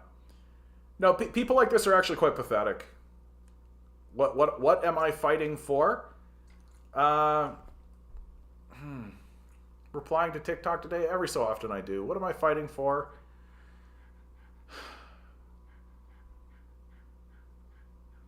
I genuinely believe... Yeah, lazy as shit. That's so cute. Yeah, you're an amazing loser, dude. Like, just one of the bigger losers, frankly. I genuinely believe that... Oh my god, dude, that's such a big question. So I'll just unload it. I genuinely believe that humanity is the universe attempting to communicate with itself. That each of us actually speak with the voice of God to one another. That we live in this universe as unique individuals, each as valid and as important as the next. We live in this degenerate society that denies that. People like this JMO guy, right? He's happy to make people suffer because he thinks he's big and powerful and that it matters. And then when he dies, it doesn't matter at all. It's irrelevant. But we're supposed to think he's important, but we don't, because why would we? And that the universe is speaking to itself. And what we have done is that we have sacrificed all of our sense and all of our reason, all of our capacity for basic understanding, all of our awareness, certainly, for this idea of money. That it's good that you sacrifice your life for the pursuit of money. That's something that we're supposed to be happy about. We're supposed to be proud of a person who's like, I worked my life away so I could get houses and hoard them from people. I'm a better person than you because I hoard people and I make fun of homeless people. I'm better. And so what am I fighting for? I think I'm just fighting for us to understand that we are definitely part of a larger system. That what we're doing is actually quite embarrassing. That future generations are going to look back on us with nothing but contempt and pity, and that we are not going to be seen as an enlightened or intelligent people. And I think ultimately, what I would be fighting for more than anything is that, like, the next generation needs to be warned about all of this. The next generation needs to be warned about all of this. That they live in a decrepit, degenerate system that is actively seeking to abandon it and destroy themselves. That's what they're attempting to do. Like, that's what the system is doing. And if you think otherwise, then I think you're delusional. Like, I really think that you're kind of demented. And the next generation needs to be warned. It needs to be warned that the... No, that's cute, dude. That's absolutely adorable. As delusional as ever. I'm going to ignore everybody and sacrifice everything and everyone will love me for it. The decay and the decline and the collapse of our society can be, like, you can trick kids into believing things that are obviously false, right? Like the Santa Claus narrative is a big one, right? The Jesus Christ narrative is a good one, that you can convince kids that Jesus Christ is a wizard that's coming back at any moment. You can get them to believe that for a little bit of time. And then the success of capitalism is another good one, right? That you can con people into believing that for a long, long time.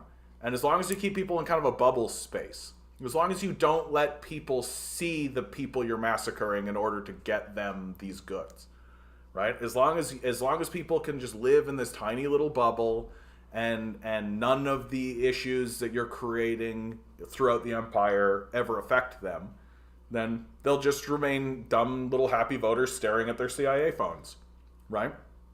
And and it's all being done for what? Like, for what?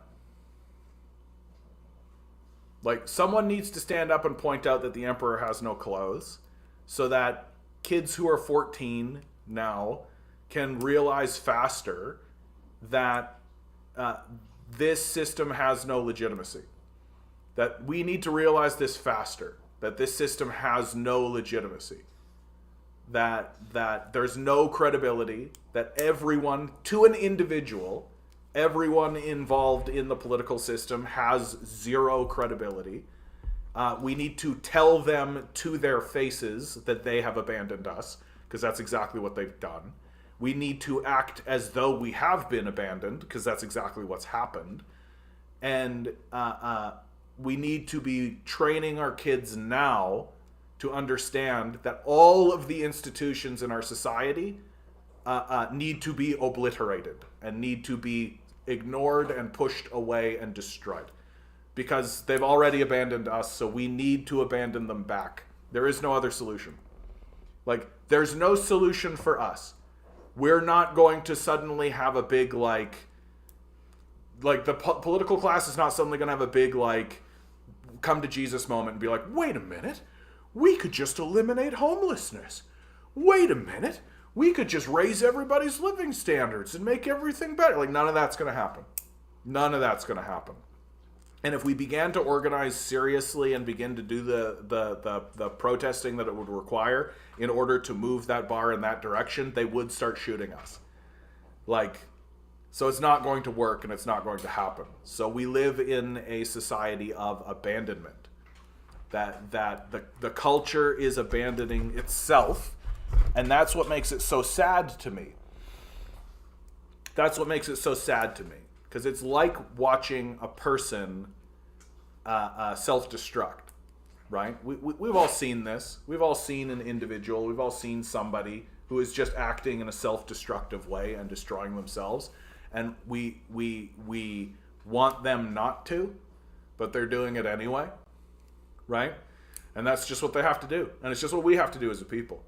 And I just want it so that my niece and nephew and anybody in the future will see that there were people who were actually trying to kind of wave and be like, hey, this whole thing is falling apart and it's going to continue falling apart.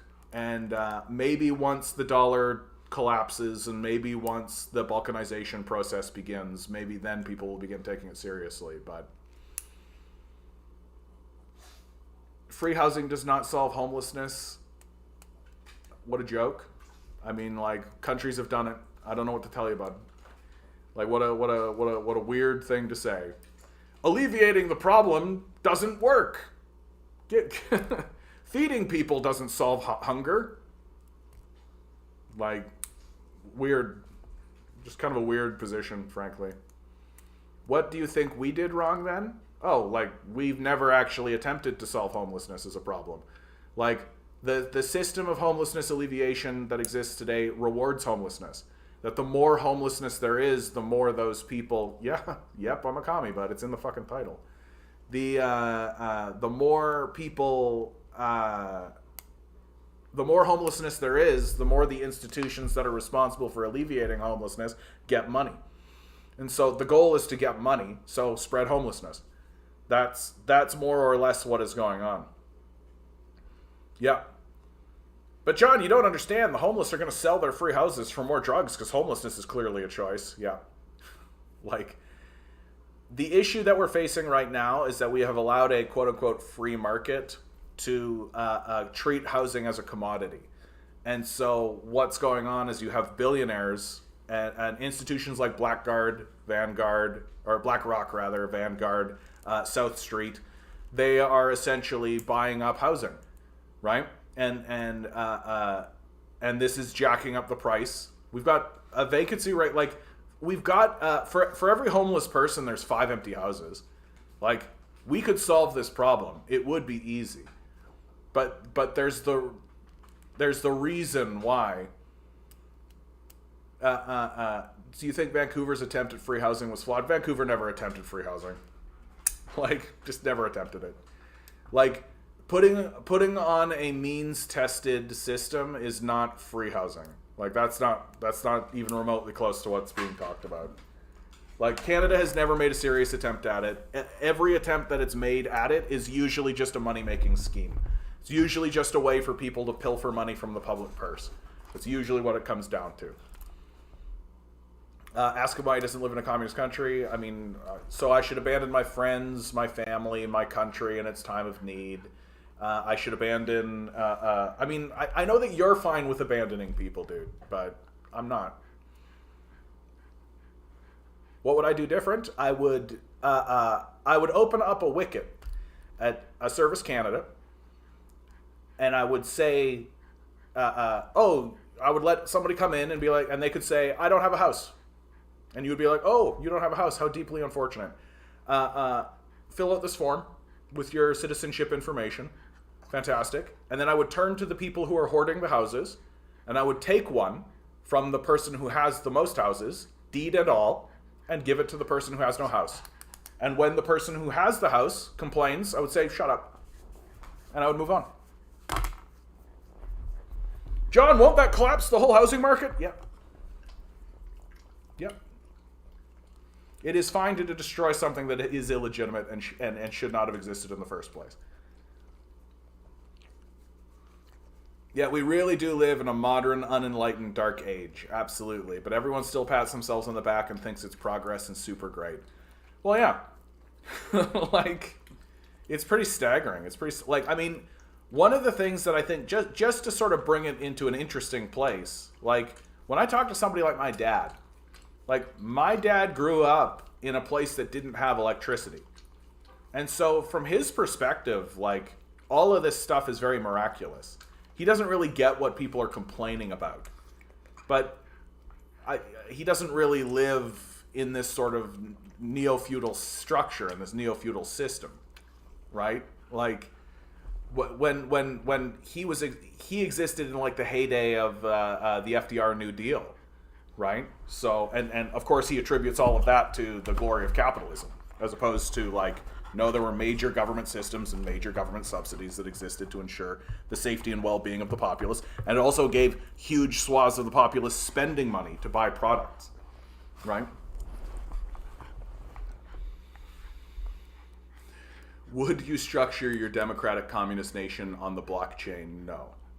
One of the things I think's very weird about this sort of modern world that we're all working to digitize everything. Like, we want to digitize our government. We want to digitize our currency. Well, that'll be fun when the fossil fuel industry collapses. Like, that'll be fun. So we're literally saying, let's put all our eggs in one basket. Let's really make sure that when a disaster happens, that it affects literally every single part of our lives. Yeah, great. No thanks.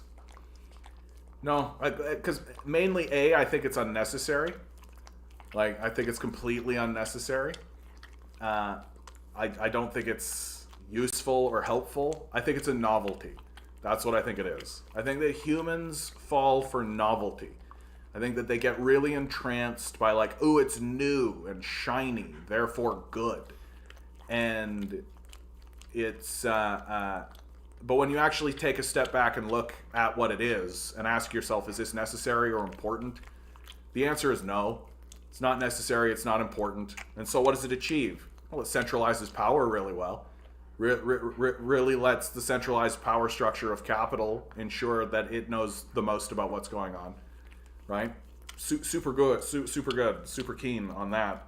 Let's let Elon Musk have more power. Let's let Jeff Bezos or Bill Gates have more power. Probably a bad idea.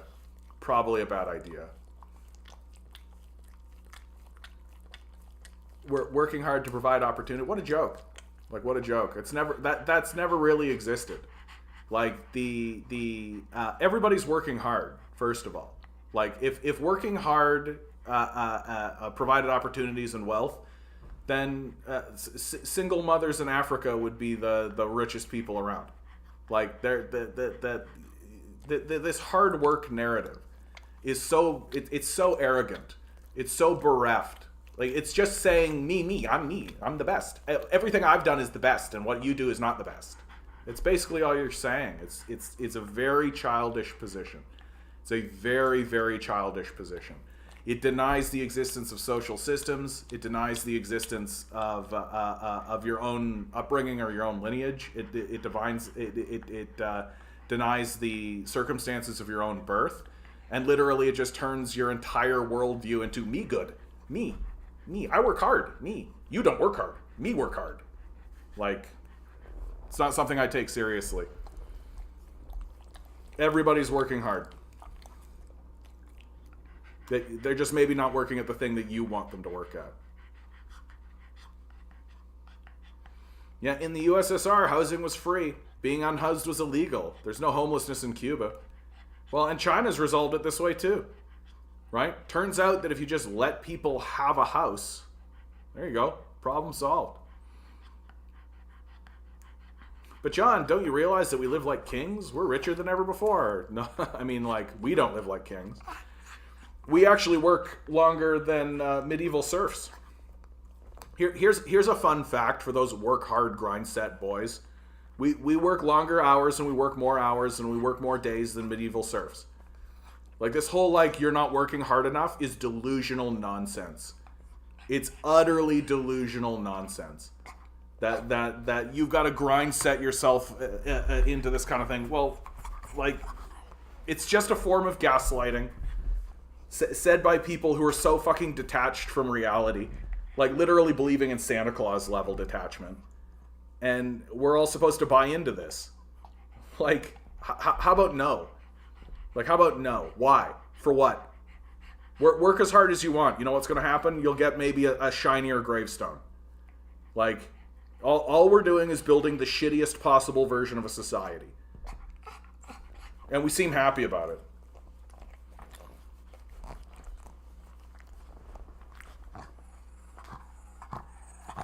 The only reason the FDR style changes happened is because of pressures from socialists. Yeah, they wouldn't have given us a damn thing without that pressure from the labor movement. Yeah, and we've got nothing left for it. I also think the old project Cybersyn from Chile has some real merit when thinking about future communist economic planning. John, have you ever considered that Hitler gained power because he worked hard? Yeah, I have considered that. The work hard crowd doesn't like it when I bring up that Nazis worked really hard. Like, nobody was working harder than the Nazis, dude. Like, Nazis were super hard workers, right? Because that's what it's all about, right? It's all about working hard. We don't need to actually have an assessment. We don't need to actually have an assessment about what work you're actually doing and if that work has value or is important, right? No, the work itself. If you're working hard, then benefits should happen. If they're not happening, then it's a you problem. It's not much different than, like, the story of Job, right? That, like, bad things happen to bad people and good things happen to good people, and if bad things happen to you, then you must be a bad person. Just nonsense. Matthias, Chrystia Freeland had to give up Disney Plus. Everyone's making sacrifices. That's right, Matthias. That's right. Poor Chrystia Freeland had to give up Disney Plus. Man, that's a tough one, eh? It's a tough one. You really want the granddaughter of a Nazi collaborator to be able to have access to Disney Plus. And more important is that medieval serfs got to make their own food. Yeah, they had all they really needed for survival. They were doing something meaningful. Yeah, most work we do now is pointless. Yeah, it is. It's utterly pointless. Like, the work that we're doing these days is, like, it's just spinning our tires and like, shuffling paper around. Eric says the grind mindset is essentially going back to the same period of the Industrial Revolution where people worked 18 hours and we called that freedom. Yeah, I keep asking what freedom. Yeah. Yeah. You just got a grind set. You're just lazy because you want to actually enjoy life for a minute. Like, this is the thing that blows me away the most. That each of us are randomly generated beings that have just been spawned into this reality without our consent. Here we are, we are objectively here for a very small fraction of a moment. And instead of saying, oh, hey, we should enjoy the time we have here and build structures and institutions that make this thing easy for us to exist, there's this whole movement of people that say, no, you need to sacrifice everything so that you can have stuff. And then when you die, everyone will know you had the stuff. And that's it. That's it. I just can't imagine a stupider way to live. I just can't imagine a stupider way to live. That instead of creating like gardens, a beautiful environment, living a luxurious life where we're discussing philosophy and the concepts of our existence and why are we here in the first place, trying to discover something, living in peace with one another. Instead of that, it's just grind set for things, Bugatti. We're a baby people and we deserve everything we're about to get. Yeah, there are 5 grocery chains in my area. They're all owned by the Weston family. The Westons earned it. Yeah. Galen Weston Jr. was born a billionaire because he worked hard for it. Midnight Rose, it blows my mind that people will work 60 to 80 hours a week with 3 jobs and then brag about it. Yep. Like, you're happy that you don't get to enjoy anything in life and you are a slave. Interesting. Yep. Like, but yes, I think that's true. Like, I think it is actually true. That, like, that is what people have decided that they want this life to be. And they think that if somebody is saying life should not be that way, that there's something wrong with them. Right? That maybe life shouldn't be this perpetual grind for nothing. Right? So you get the stuff and then you die. Congratulations. We'll put it on your tombstone, I guess. Like, and then I guess you give that stuff to your kids, I suppose. And then they get to pretend like they worked hard for it too. Like, yeah, Bullshit Jobs by David Graeber is a must-read about capitalism. Yeah.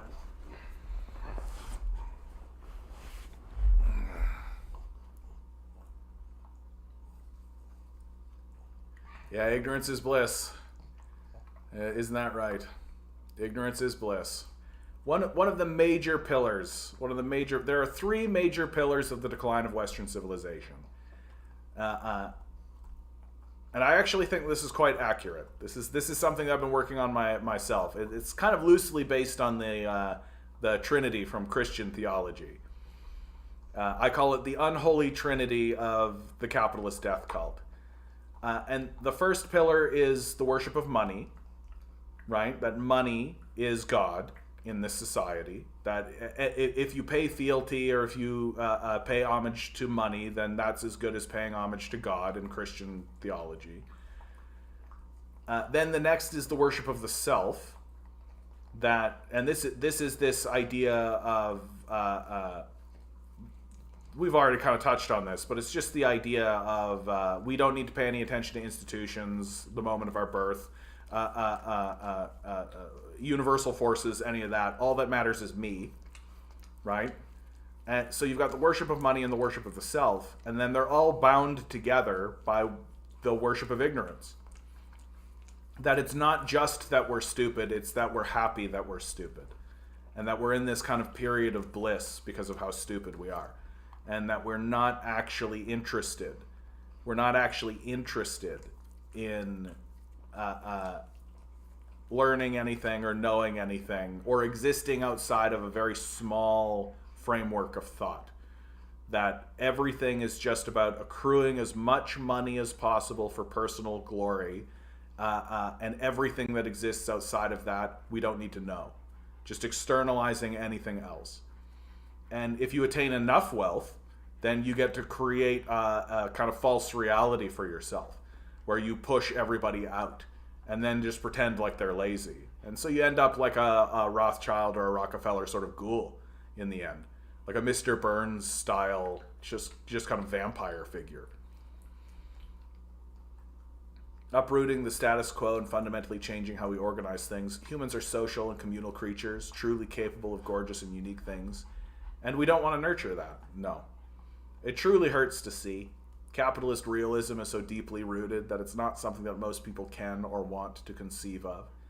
Yeah, you're a crazy extremist if you do. Yeah, that's my favorite. That right now there's this whole idea that the extreme left and the extreme right have been conflated. That we're supposed to be as threatened of communists as we are of Nazis. And when you actually look at what these people believe, you go to the communists and say, well, what are you trying to do? And they'll say, well, we want everybody to have a house and we want everybody to have food. And then you go to the Nazis and they say, we want to exterminate the Jews and get rid of trans people. And centrists are like, these are the same. But that is exactly what's happening. That we're supposed to live in this sort of space where we're supposed to concede this ground, where we're supposed to actually believe, like, when did it become an extreme radical position to believe that every citizen should have access to food and shelter? When did that happen? When did it become an extremist radical position to believe that citizens that live underneath the Constitution should expect a certain degree of safety underneath that Constitution? When did that become an extremist position? Right? And like, when did it become normal to bully trans people? Like, when did that become the normal centrist thing to do? Isaac says, people defending capitalism remind me of peasants who join the army in Latin America and go to the streets to beat and kill other peasants in defense of capitalism. Yeah. Like, it's pretty stunning to watch. It's pretty stunning to watch. Like, and it is also worth bringing up, right? And I bring it up all the time. The rest of the world sees that we are in decline. The rest of the world sees it and understands it. Like, this is something that is really going to be very upsetting for the West. That the rest of the world is no longer going to pay fealty to the West. That everything that you have says made in China on it. Everything that you have says made in Vietnam, right? Everything you have, it says made in a place. Well, those people are going to stop giving us stuff, right? That the arrangement that we have been under for the last 40, 50 years has been, give us stuff and we'll give you dollars. They're not going to trade those dollars anymore. Like, they're not going to. And it's going to represent a significant decline in the value of the dollar, which is going to represent a significant decline in the quality of life. So Jonas, because you're new, and I assume you don't know anything about communism except what the CIA has told you, I'm going to take you seriously and we're going to walk you through this. You basically have the equivalent of a Nazi flag behind you. The Soviets were responsible for defeating the Nazis, if you know your history, which you don't. Millions died under that flag. I don't really believe in the Black Book of Communism, and neither should you. You're a disgusting human, probably not. You're an absolute moron, shame on you. I don't think you're literate, Jonas. I just don't think you're literate. Simple as that. If you have anything interesting to contribute, you can feel free. I just think that you're shockingly ignorant, and I think you're proud of your ignorance. I don't think you know anything.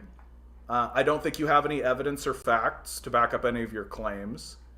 And I would really sincerely ask you, as one person to another, to rethink your claims, rethink where you're getting your information, and maybe try to provide sources for the things that you think you know.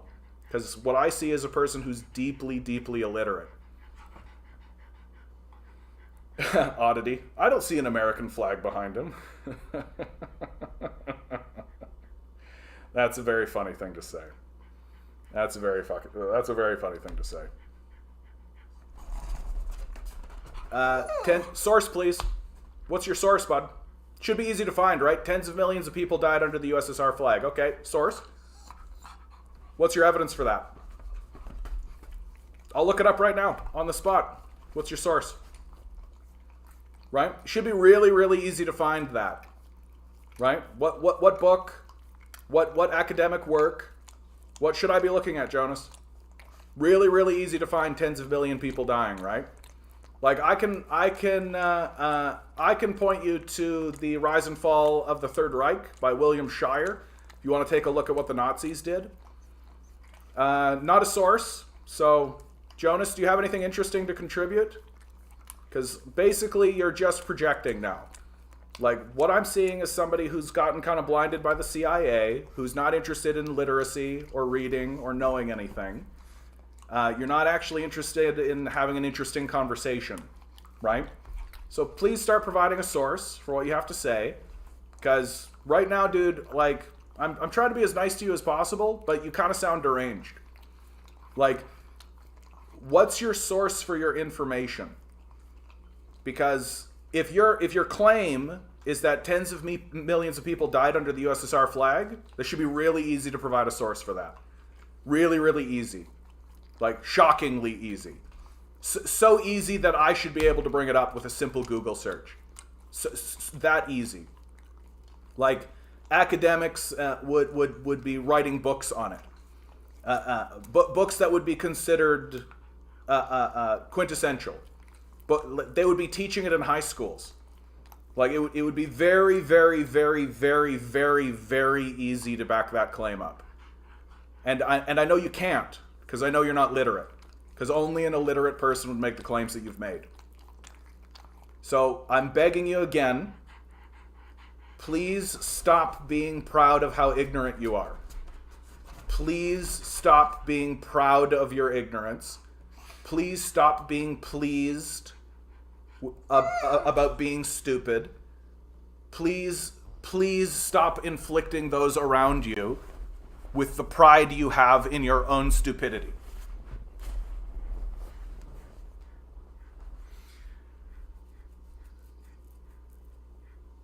Yeah, Bread Bunny. Please, Jonas, feel free to give us a single verified fact. Yeah, otherwise maybe listen and learn. He's probably already gone. Guys like that just want to blow in, say their piece, and leave. Yeah, Midnight Rose. I just want people to live in the most dignified and fulfilling life possible, where they can fully nurture their most creative side and can thrive. And if that makes me a communist, so be it. Yeah, that's essentially how I became a communist. Like, that's essentially how I became a communist. That I just kept like, when I was going into university. Yeah, Jonas, yes, we would like a source for that. We'd like a source for that. Should be very easy to find. Like, very, very, very easy. Right? Like, shockingly easy. Like, that's what makes your position so confusing to us. Right? Is that you refuse to actually provide a source. And so you just kind of look like a child.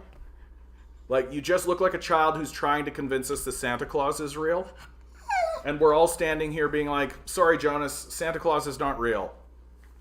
Like, sorry, Santa's not real. If he is, could you provide a source? Could you provide evidence for your claim? And if you're not interested in providing evidence for the claim, then you should probably be silent. Because we're not really interested in, like, having somebody be a bully in here. If you're interested in participating in any kind of way that is reasonable or rational, then you can do that. And I'm giving you a lot of leeway here, because I would like to persuade people. I would like to persuade people into no longer being proud or happy of how ignorant and stupid they are. And so if you're going to be proud of how stupid you are, and proud of your illiteracy, and proud of your ignorance, then I don't know why we should tolerate you. And if all you're going to do is just sort of spread this bile, like, that's what I'm seeing, right? I'm just seeing some little kid who believes what the CIA told them, who wants to come in and make fun of people who know more than they do. So could you provide a source for your information? And again, I can't restate it enough and hard enough. The claim that you have made would be extraordinarily easy to source. It would be amazingly easy to find a source. Like, intensely easy. It would be one of the easiest things that a person could do, would be to find a source of information for a genocide, as you call it, in the USSR. It would be astoundingly simple. Basic. Kindergarten level research skill required. And you can't do it.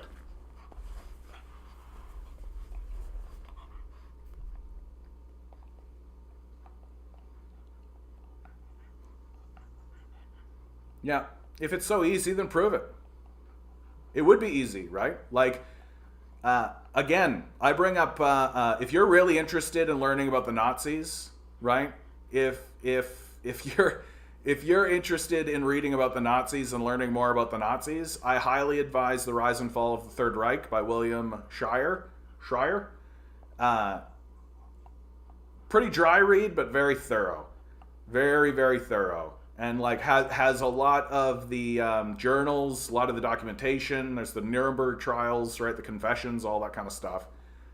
Grinning says, Jonas, thanks for being so easy. You're almost behaving like a paid plant. John, did you hire this guy? Come on, Grinning. I don't have any money. Why would I dude, if I had the money to hire somebody to be a paid plant, I would definitely not do that. I would definitely not do that. The Wages of Destruction by Adam Tooze is also really good. Yep. And one of the things that I find really interesting about this particular claim that Jonas has come in here with is that anytime somebody does try to provide a source, it gets completely destroyed academically. Like one of the ones that I saw recently was by a writer. What was her name? Applebaum, I think was her name. She's a Polish writer. Not an academic, propagandist all the way through. And somebody came into one of my TikToks once and was just like, you need to read The Red Famine, I think was the name of the book. The Red Famine by this woman, Applebaum. And so I just took a look at her Wikipedia page and the page for the book. And they were like, yep, here's some criticisms. I was like, okay, what are the criticisms? It's like, a university professor of history from the University of Virginia, I think. And he basically just says, she's making shit up and she's full of shit. And, like, that's more or less what happens now. That, like, the right is so incredulous in its lies, and the CIA is so well funded. Here's Jonas again, okay? If you are expecting a source, of course I do. I expect sources. I'm not going to believe it because you say it. From the Soviets themselves about the genocide. That's the same as to be expected as the Nazis to report the world about the Holocaust. The Nazis did report the world about the Holocaust, dude. Like, they did.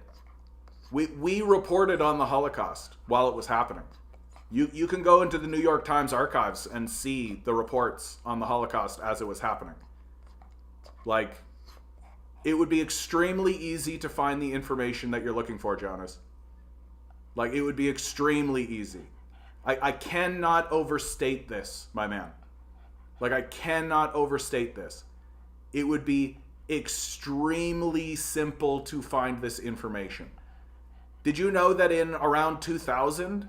the Putin opened up the Soviet archives, and anti-communists and academics have gone into the Soviet archives and have come out saying that the Holodomor was not a genocide, that there was no intention to start that famine, that the famine that occurred happened in a famine-stricken area, and in fact, the success of the Soviets is that there has never been a famine in that region again.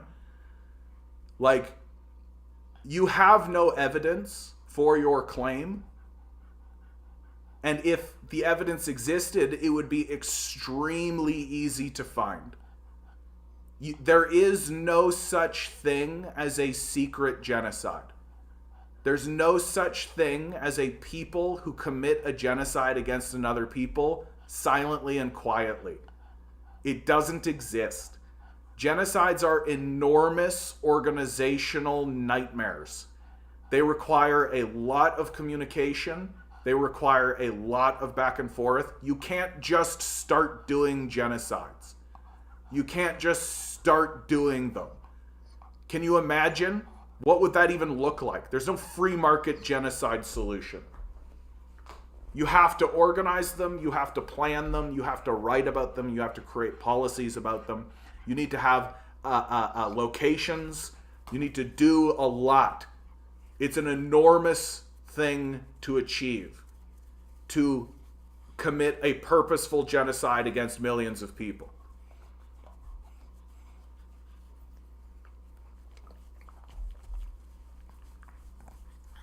The dojo says, according to University of Hawaii, the most prudent estimation is 61 million deaths under Soviet rule. My favorite is that if you actually go and look at that number, they like to include things like Nazis. They like to include things like people who died of natural causes, people who died in like forest fires get counted, right? Like these are the quote unquote victims of communism, right? So if you kill a Nazi, then that's a victim of communism. Like, I don't really, and honestly, like, I don't know why we're supposed to take any of this seriously. World War I and World War II were capitalist wars fought by capitalists against capitalists. They ended with the nuclear bombardment of 2 civilian targets. This whole idea of us pointing at the communists and being like, some people died in communism while we were dropping nukes. Like, get out of here. It's embarrassing. It's embarrassing. Jonas says, so just so I understand, every professor and historian that talks about the genocide in the USSR is a liar. Source them then. Come on, Jonas. So every professor and historian, so source them. They should be easy to source, right? You seem to know every professor and historian that talks about the genocide in the USSR, so you should source them. Like, I don't know why that's difficult, and I don't understand why those dots aren't connecting for you. They should be extremely easy to find. They should be extremely easy to find. Who are they? What are their names? What are their positions? What university do they go to? Where do they teach? What is their course name? This should be extremely easy to find.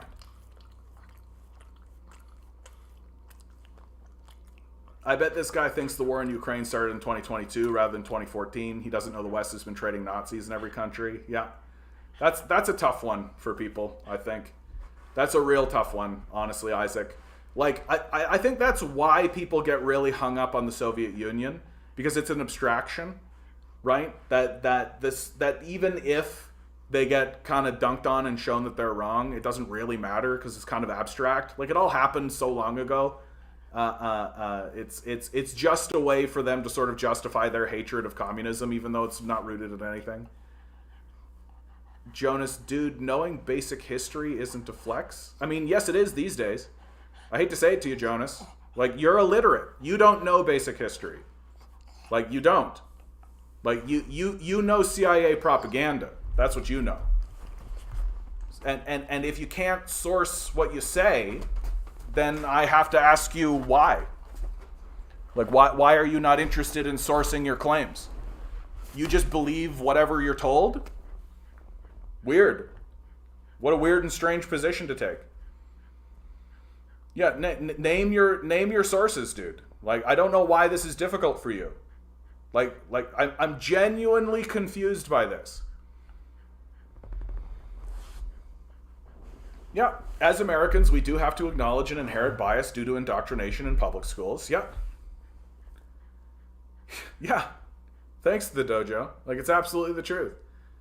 Like, the Soviet Union were the enemies of America for the longest time. Dude, you grew up in Greece. You think you're not subject to CIA propaganda in Greece? So, that basically sums it all up for me, Jonas. If you don't think that if you think you are immune to CIA propaganda, then you have been suckered the most.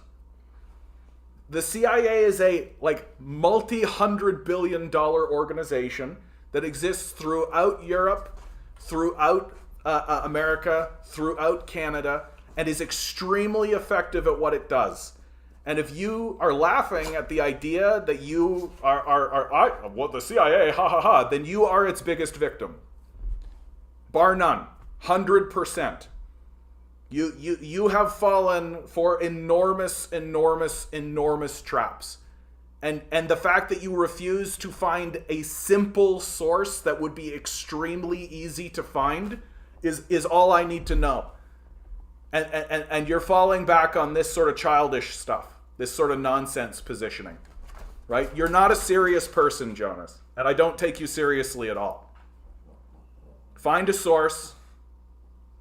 That's your way out of this. Find a source. Most people, commie or capitalists, will have a simple moral compass. I disagree. Capitalists believe that the exploitation of the working class is natural and normal. No, sorry, Jonas, I'm not going to engage you on this. Where's your source, okay?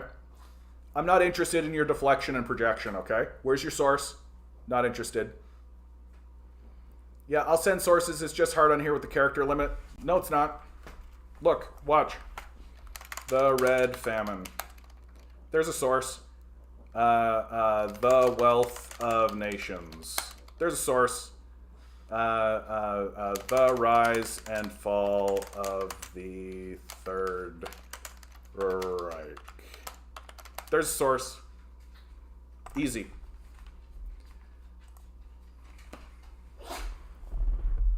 Explain how capitalism is a death cult. This one comes from a Kiwis. Well, we got a first time, and that's a big one, dude. That's a big one. Okay, let's start with the simple one. Or let's start from the very beginning, I suppose. Capitalism is a death cult because it is no longer functioning as an economic system. That the rules of economics are simply not being followed by today. The capitalism is not interested in being an economic system. It's not interested in studying economics. It's not interested in science. It's not interested in facts or reason. It's interested exclusively in the extraction of wealth and then the abandonment of those that it extracts that wealth from. This has turned capitalism into a religious organization, that it is not interested in basing anything it has to say in anything even remotely close to reality, that its justifications are religious ideologies and are religious defenses, and the purpose of the capitalist system is to destroy human life. And you can see that very clearly through what's going on with climate change. That capitalism is a death cult. It worships money. The adherents worship themselves as gods. And as we're seeing today, it's the worship of ignorance that tightens it all together. Why do I have a China walk around video in the background? First of all, I just like seeing China. I think that it's a good idea to see places and to go. Does the Great Purge count as a source? So the Great Purge,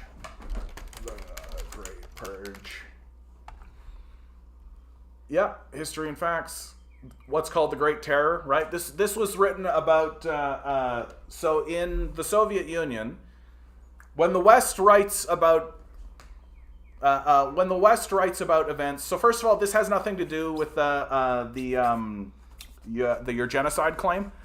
Right? So you should actually know the basics about these things, right? What's called the Great Terror in the West, or the Great Purge, is actually the period of time when there was an assassination of a high-level figure. Sergei Kirov is his name. A high-level communist official was assassinated. So imagine if, like, Kamala Harris was assassinated, right? What this led to was a purge of the Communist Party, and that the communists on the lead up to the revolution and post the revolution had done quite a few purges, but this particular purge was after a long period of time. The Soviets had been in power for quite some time, for quite some time, And so there hadn't been a purge for a little while. And the result of this assassination cascaded into a series of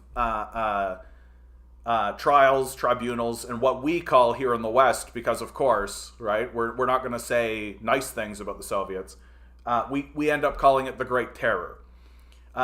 What I like to point out is, okay, you're telling me that if Kamala Harris was assassinated, or like Nancy Pelosi was assassinated, that here in North America and in America, we would all just be like, that's fine. We don't need to do anything about that. That's fine. This one is basically like, this is pretty illuminating from my position, Jonas, because first of all, this has nothing to do with any like people dying or anything. This is literally a political event. There was an assassination.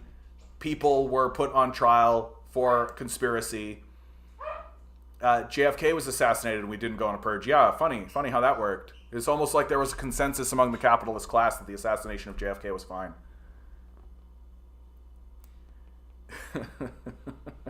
Like, Martin Luther King was also assassinated.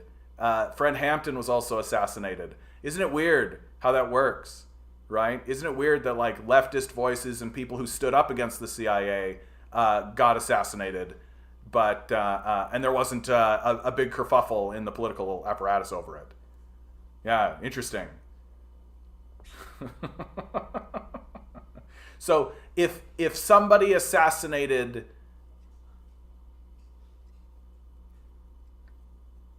yeah, see, there you go. You do believe the CIA killed JFK, right? So the CIA has the ability to kill an American president. Okay? So if that's what you believe, then I don't understand why you think the CIA doesn't have the reach that it has. It has the ability to assassinate an American president and get away with it. So I don't really get your position. You think the CIA has the ability to, in public, on film, in front of the entire nation, assassinate a popular American president and then get away with it completely, but they're totally telling you the truth about the Soviet Union. They're totally telling you the truth about the Soviet Union, right?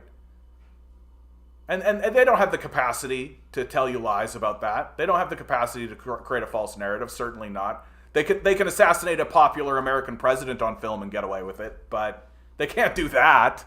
Come on. Or the mob. Yeah, I've heard this before as well. Defender of the F-ups. Thank God, dude. Thank God somebody's defending them.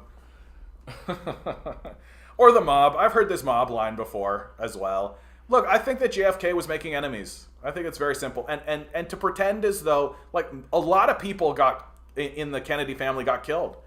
There's a lot of dead Kennedys, dude. There's a lot of dead Kennedys. And so the idea that the Kennedys have not been singled out by the system of capital for extermination. Of course they have. Like, of course they have. John, you should have used the assassination that led to World War I, yeah. It's funny that people complain about Soviets organizing relocations when at this very moment the US media is projecting that we will have another great migration of workers due to recession, yeah. Kiwis, capitalism is not religious. The LGBT community makes any Christian person feel ashamed of themselves. Yeah, I think Christians should be ashamed of themselves. Pretty straightforwardly, for a very simple reason, Kiwis. I'm not going to bring the LGBTQ community into it because I'm not of that community, and so I don't feel I have the right. I just don't think Christians care about their Christ at all, like even a little. I don't think Christians read the Bible. I don't think they read the words of Christ. I don't think they care what Christ has to say. And I think that they act completely against what the will of Christ would be if you actually read the book. So I think Christians should be ashamed of themselves. I recommend to people to no longer call themselves Christians because I don't believe that there is actually such a thing as a Christian in this society. Because anybody who has ever stood up and said that I'm a Christian really despises their Christ, really hates him, like would spit on Christ if he was in front of them. And I suspect you're no different.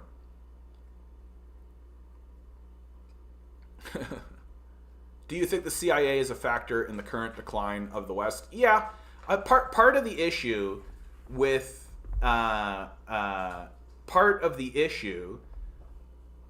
what's gone on with the CIA is that they're very stupid now.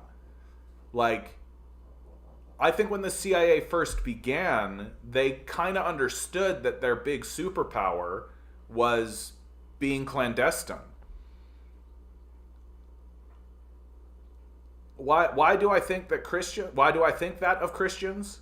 We would spit on our Savior? Absolutely. I think every Christian alive, if Christ was in front of them and saying the things that Christ said, every Christian in America would despise him. Christ said things like, sell all your possessions and give your money to the poor. Christ said, pick up the poor and the weak. Christ said, love your neighbor like yourself. That includes gay people, by the by. These are the words that Christ was saying. The great commandment is love the Lord your God with all your heart and love your neighbor as yourself. And every single Christian alive, every single one to an individual, fails that test and would despise their Christ for saying it. No Christian gives their money to the poor. No Christian gives a shit about the homeless. No Christian gives a shit about any of the despair that's spreading throughout the nation, about the fentanyl crisis. No Christian gives one shit whatsoever. So stop calling yourself Christians and stop pretending like you give a shit about Christ, because you don't. At all. Not even a little. Stop this bullshit. Give your money to the poor. Stop this bullshit. You're just in-grouping. You've got a little cult around you. You got a little group of people who call themselves Christians. That's all you're doing. You got a little group around you that call themselves Christians, but you all hate Christ. You don't do what he says. You don't read the book. You don't. Once again, Jonas, your illiteracy gets you. Once again, your illiteracy gets you. You don't care to read the book.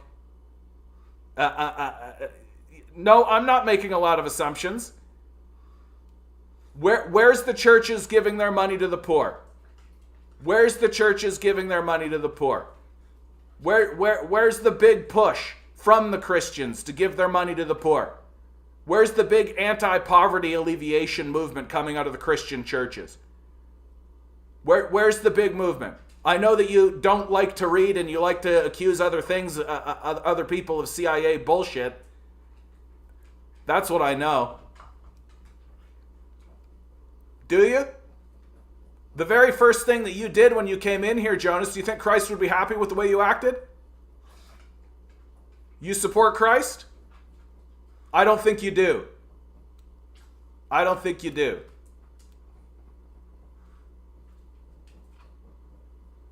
Yeah, when Christians are using their religion as a shield to persecute and remove others from society, that religion is not valid. Yep. It's the Christians that are going after the LGBTQ community, the weak. It's the Christians that are going into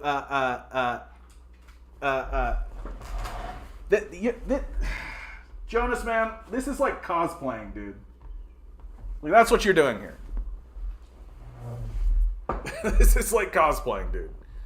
The dojo. Am I agnostic? I am not agnostic, actually. I call myself, to the anger and fury of every single person alive, I call myself a secular theist. That I think that the concept of God is self-evident. That we are, that it is obvious that there is such a thing as God. It's just that we are getting trapped in what I consider to be a very dumb conversation about it.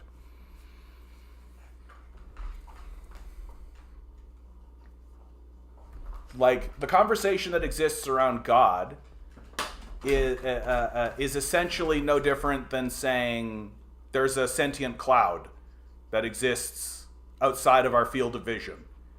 Like this is what the new atheists and this is what atheists generally say, that the Christian wave is rising. No, the fascist wave is rising. I'm getting a sense that we're having a little like Christian fascist meetup group right now. Like that's more or less what I'm getting the sense of now. That the Christian fascists are coming into my channel and they're finding one another and giving each other love and support for being Christian fascists. The last church I was staff pastor in hated poor people. Put together several outreach programs and was shot down because poor people don't give much money. That's exactly what I was told. Yeah, exactly. When you go to the gates of heaven, Jesus will say, I know you. I mean, look, man, I don't understand why you guys are such big fans of hanging out with Jesus for the rest of your lives, for the rest of existence. Like, he seems like a cool dude, right? He seems like a cool dude. I probably know more about him than you do. Yeah, he died on behalf of my sins, so I can continue my sins. Yeah, we have moved to the left for a while. That's a funny one. We're moving back to the right. So now it's just fascist apologencia. Is that right, Defender? Right? That's what we're doing? The judgment seat of Christ and the great white throne judgment will not be judgments of humanity. It will be us judging God. If God exists, he's got a lot of explaining to do.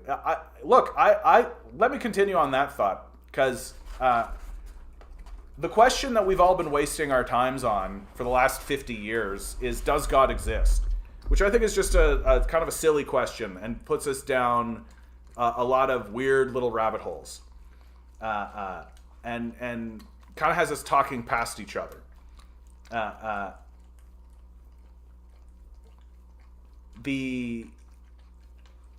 The real question that I think is worth pursuing is asking, is the universe alive?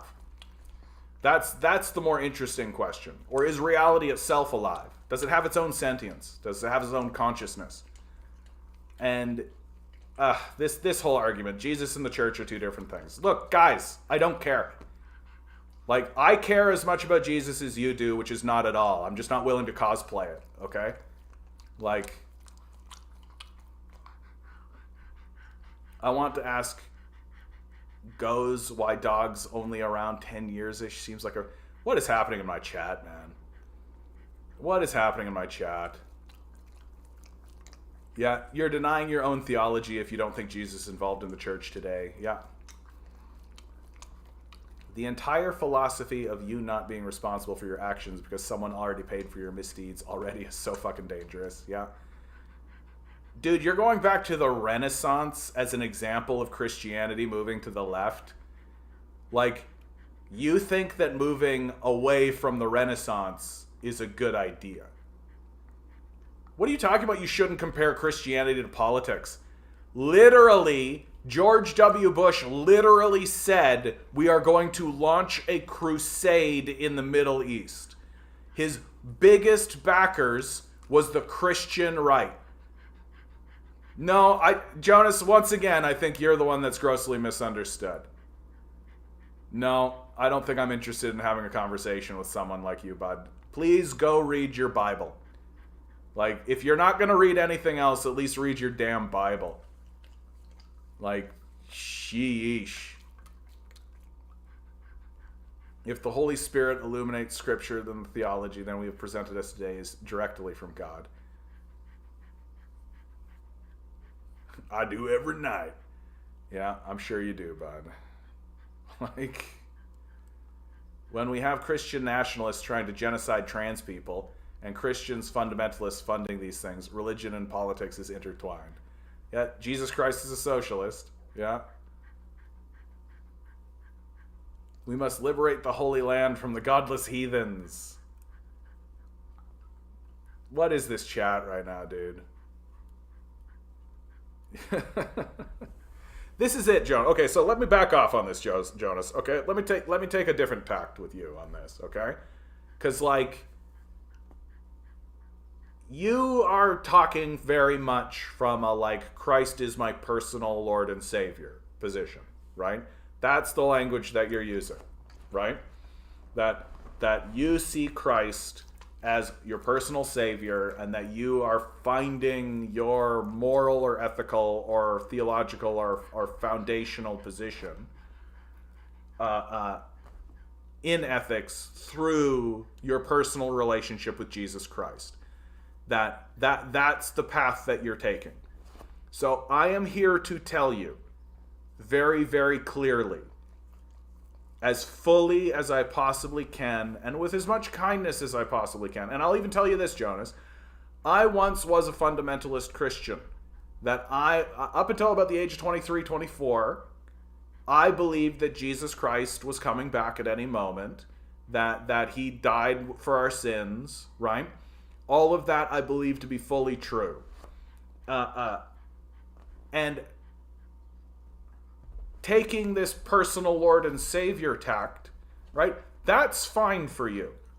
That's fine. I don't care what you root your ethical or moral belief system in or all this, but I'm here to shake a rattle in your face and send you a stiff warning that society views Christians very dimly at the moment. That you standing up and saying, I'm not like those Christians, does not matter. It is irrelevant. That unless you are going to actually fight against the Christian fascists who have taken over, unless you are going to fight, literally fight back against the Christian fascists who have taken over, while simultaneously saying, this is what Christianity would want, we need to push back against these fascists, then no one is going to be sympathetic to you. Everyone will assume that you are allied to the Christian fascists. Everyone. And as far as I'm concerned, they're right to do that. I don't care how society sees me. It's a kind of a weirdly antisocial.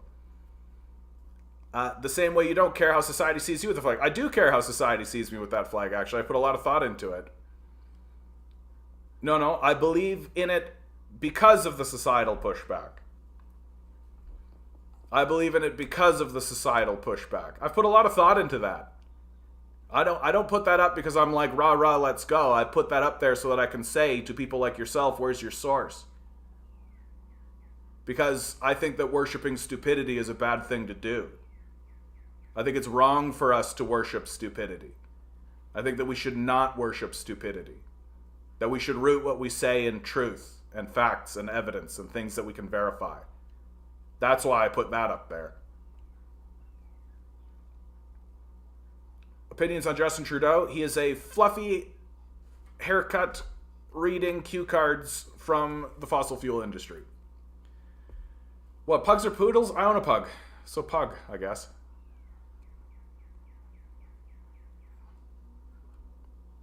Right. And Jonas, I'm going to read this so that it's concrete. Jonas says, I'm not in support of evil Christians doing bad things. I'm me. Jesus died for me and you and everyone in this chat.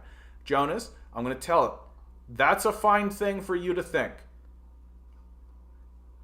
But what I'm going to tell you, very straightforwardly, is that you are going to run headlong into a whole thresher of people who are going to assume that you are a Christian fascist, and they are not seeing you fight back against the Christian fascists. You've not really given any indication that you're interested in fighting back against the Christian fascists, as the Christian fascists are taking over the government. So I think that you're taking a difficult road that you don't need to take.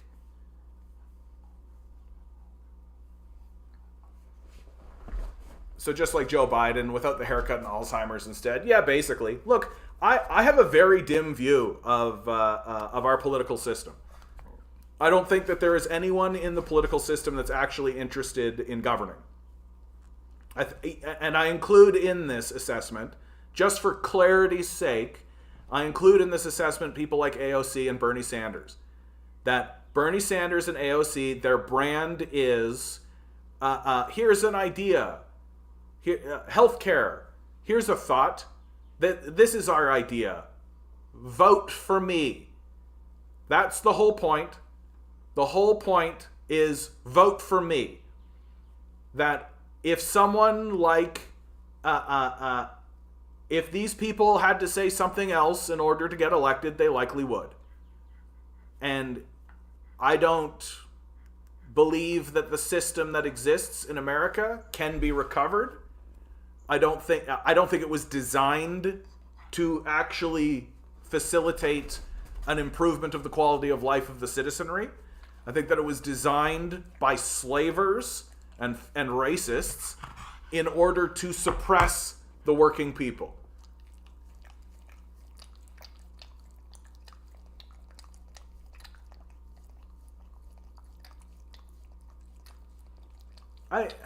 And Jonas, man, you'll notice that I'm not really engaging you on the claim, right? Like, Jesus died for you, right? He's your only way to heaven. Like, none of that is real. Like, none of that is real. Like, it's nice. It's nice to kind of have this idea that, like, if I pray to this wizard who exists in this book, that he'll make the shame and the guilt that I feel as a human being, he'll soften that sensation and make me be able to live with myself, so that when I die, I'll go to, why do I think it's not real? Because, first of all, there's Jonas, man, there's magic in the book. There's magic. Like, I don't know really how to soft hand this. Like, I really don't know how to be nice about this. So I just gotta say it, right? There's wizardry in the book. Like, there are spells. There's magic. Jesus does magic. Like, he casts spells. You know? Like, it makes it difficult for me to believe in the veracity of the claims of a book that has literal magic in it. I respect the Bible as a work of historical fiction. I think that is actually the way to read the Bible, is as a work of historical fiction. That if you watch today's modern television, it's full of magic and historical events, and nobody's walking around saying, that's the way that definitely happened. Did you know that in England there was a man named Harry Potter who fought against the Dark Lord Voldemort? Oh yeah, but you can't find out anything about it because it's secret. Like, no one talks that way or thinks that way about it because it's unnecessary. Because we understand that works of historical fiction and works that have magic in it have a kind of a truth to them, that we like magic and we like that kind of storytelling. And we like that kind of stuff. So so to me, like, the magic that exists, like, the story of Christ is actually an extremely powerful story, right? It's the story of a man who was doing good in the world around him, upheld the law, and was crucified for it. Crucified by the state. And, like, one of the things that I think people really do miss about the Christ story is actually the crucifixion. That, like, we've literally got the guy up on a cross in churches around us, and nobody actually has it embedded in their head that, like, this is something that we used to do in public. That we would take a person, nail them to a plank of wood, and put them in a public space and watch them die. That's something that we did for a while. Like, to me, the real true power of the Christ story from a secular position is that the Christ narrative is the narrative that is cited by Constantine when he bans the practice of crucifixion. That he bans the practice of crucifixion and he cites the Jesus Christ story for one of the reasons why it should be banned, and we've never gone back to it. as a people. That Christianity, for as much as you, for all of its failings, it did succeed in that in its early iteration. It succeeded in banning the practice of crucifixion. Like, to me, that's the actual power of that story. What are my opinions on Catholic people? I'm so sorry for you. Look, I'm sorry about the Catholicism. It's real tough. Anytime I have ever gone into any kind of research about Catholicism versus what I experienced, the Catholics had it way worse. Way, way worse. And it makes sense. Like, you guys are basically a pedophile cult now. Like, real tied up in global capital. Real tied up in the money. The Jeffrey Epstein shit. Like I literally saw an article just today, in fact. A Catholic priest raped another little girl and served a year. She was 5 years old. Yeah, normal. You got a normal thing going on there, Josh. Real normal. I'm pretty sympathetic to Catholics, man. Like, feel like you guys carry around a lot of shame, a lot of guilt, that you don't need. Makes your life harder. A lot harder.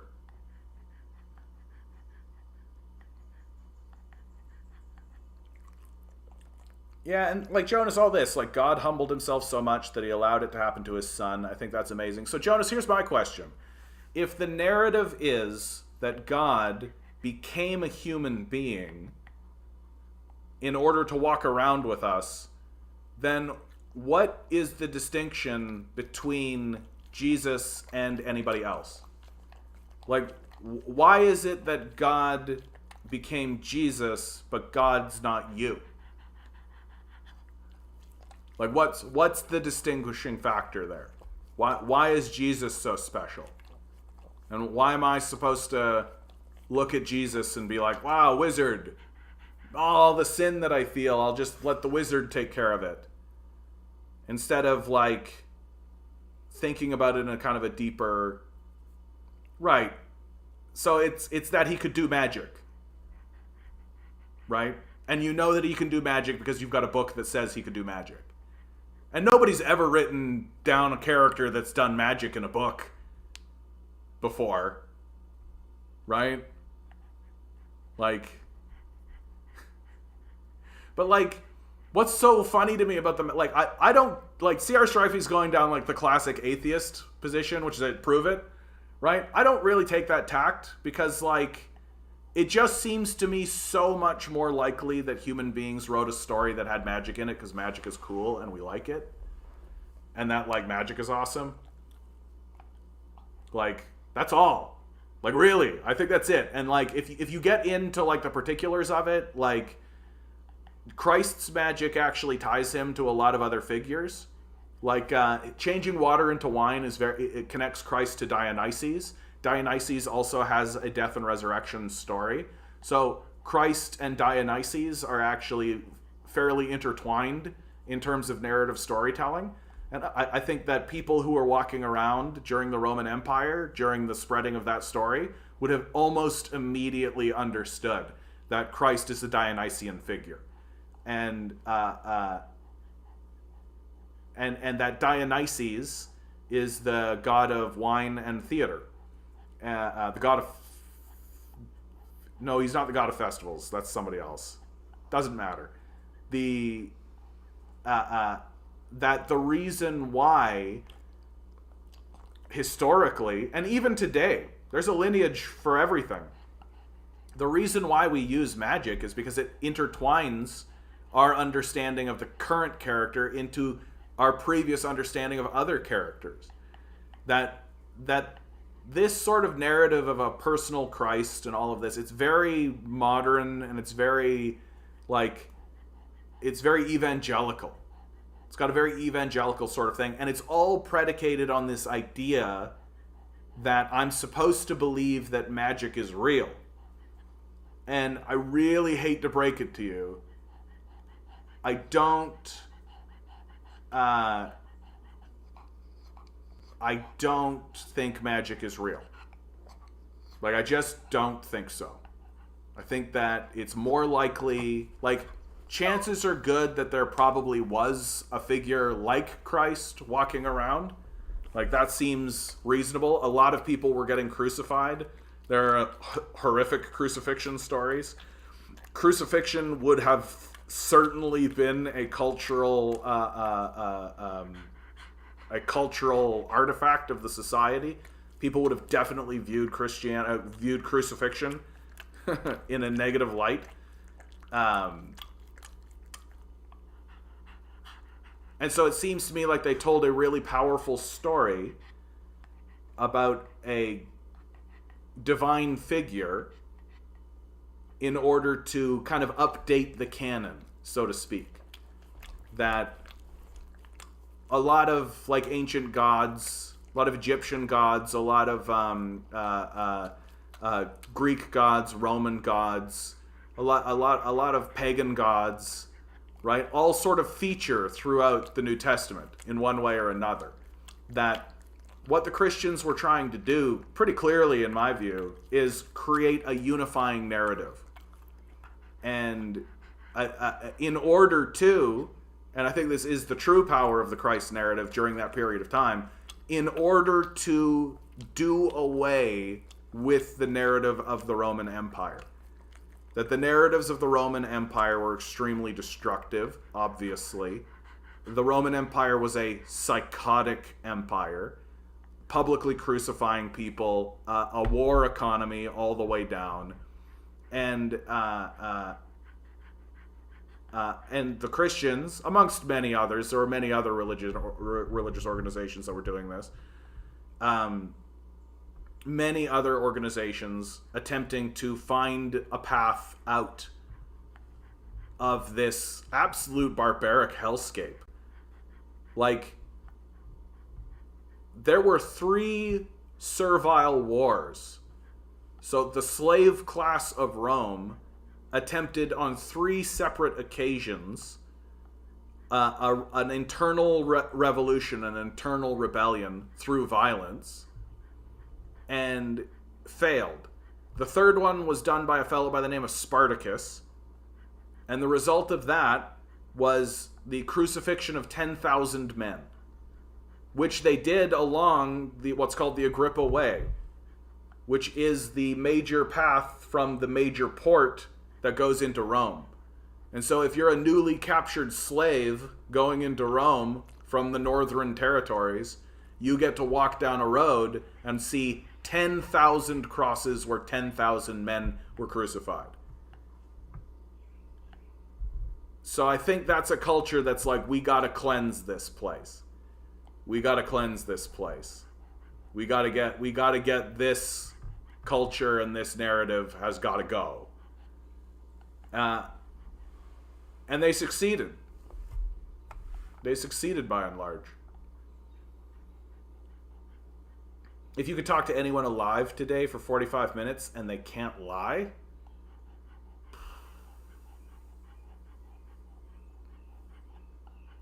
I don't know, dude. Like,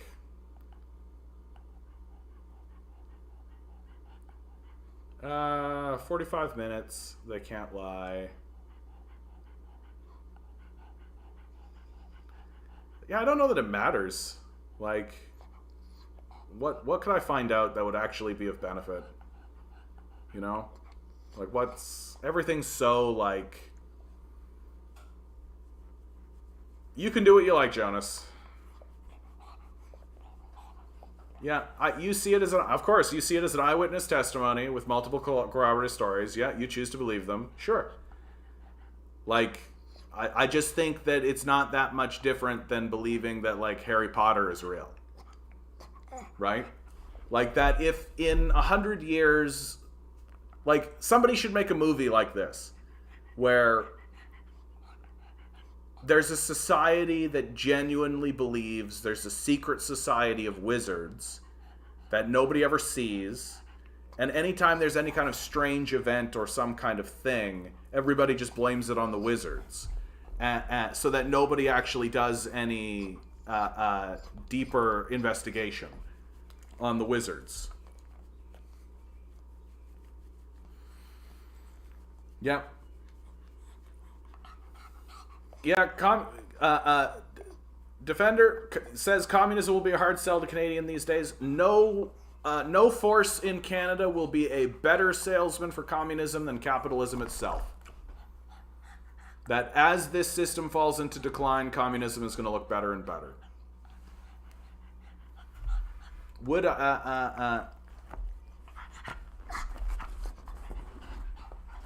well, Jonas, if that's what you're saying to me, right? Consider the first thing you said to me, and now consider this, what you're saying to me. Who had their mind changed today? All right, guys. I think with that, I got a little pug to take care of, and I'm also very tired, so I'm going to call it a night. Always remember, each and every one of you is a quantum being, walking around in quantum energy. These billionaires are spending hundreds of billions of dollars in the hopes you'll never realize it. You'll just stay the good little commodity they need you to be. Rebel. Revolt. Repent. Good luck. We're going to need it.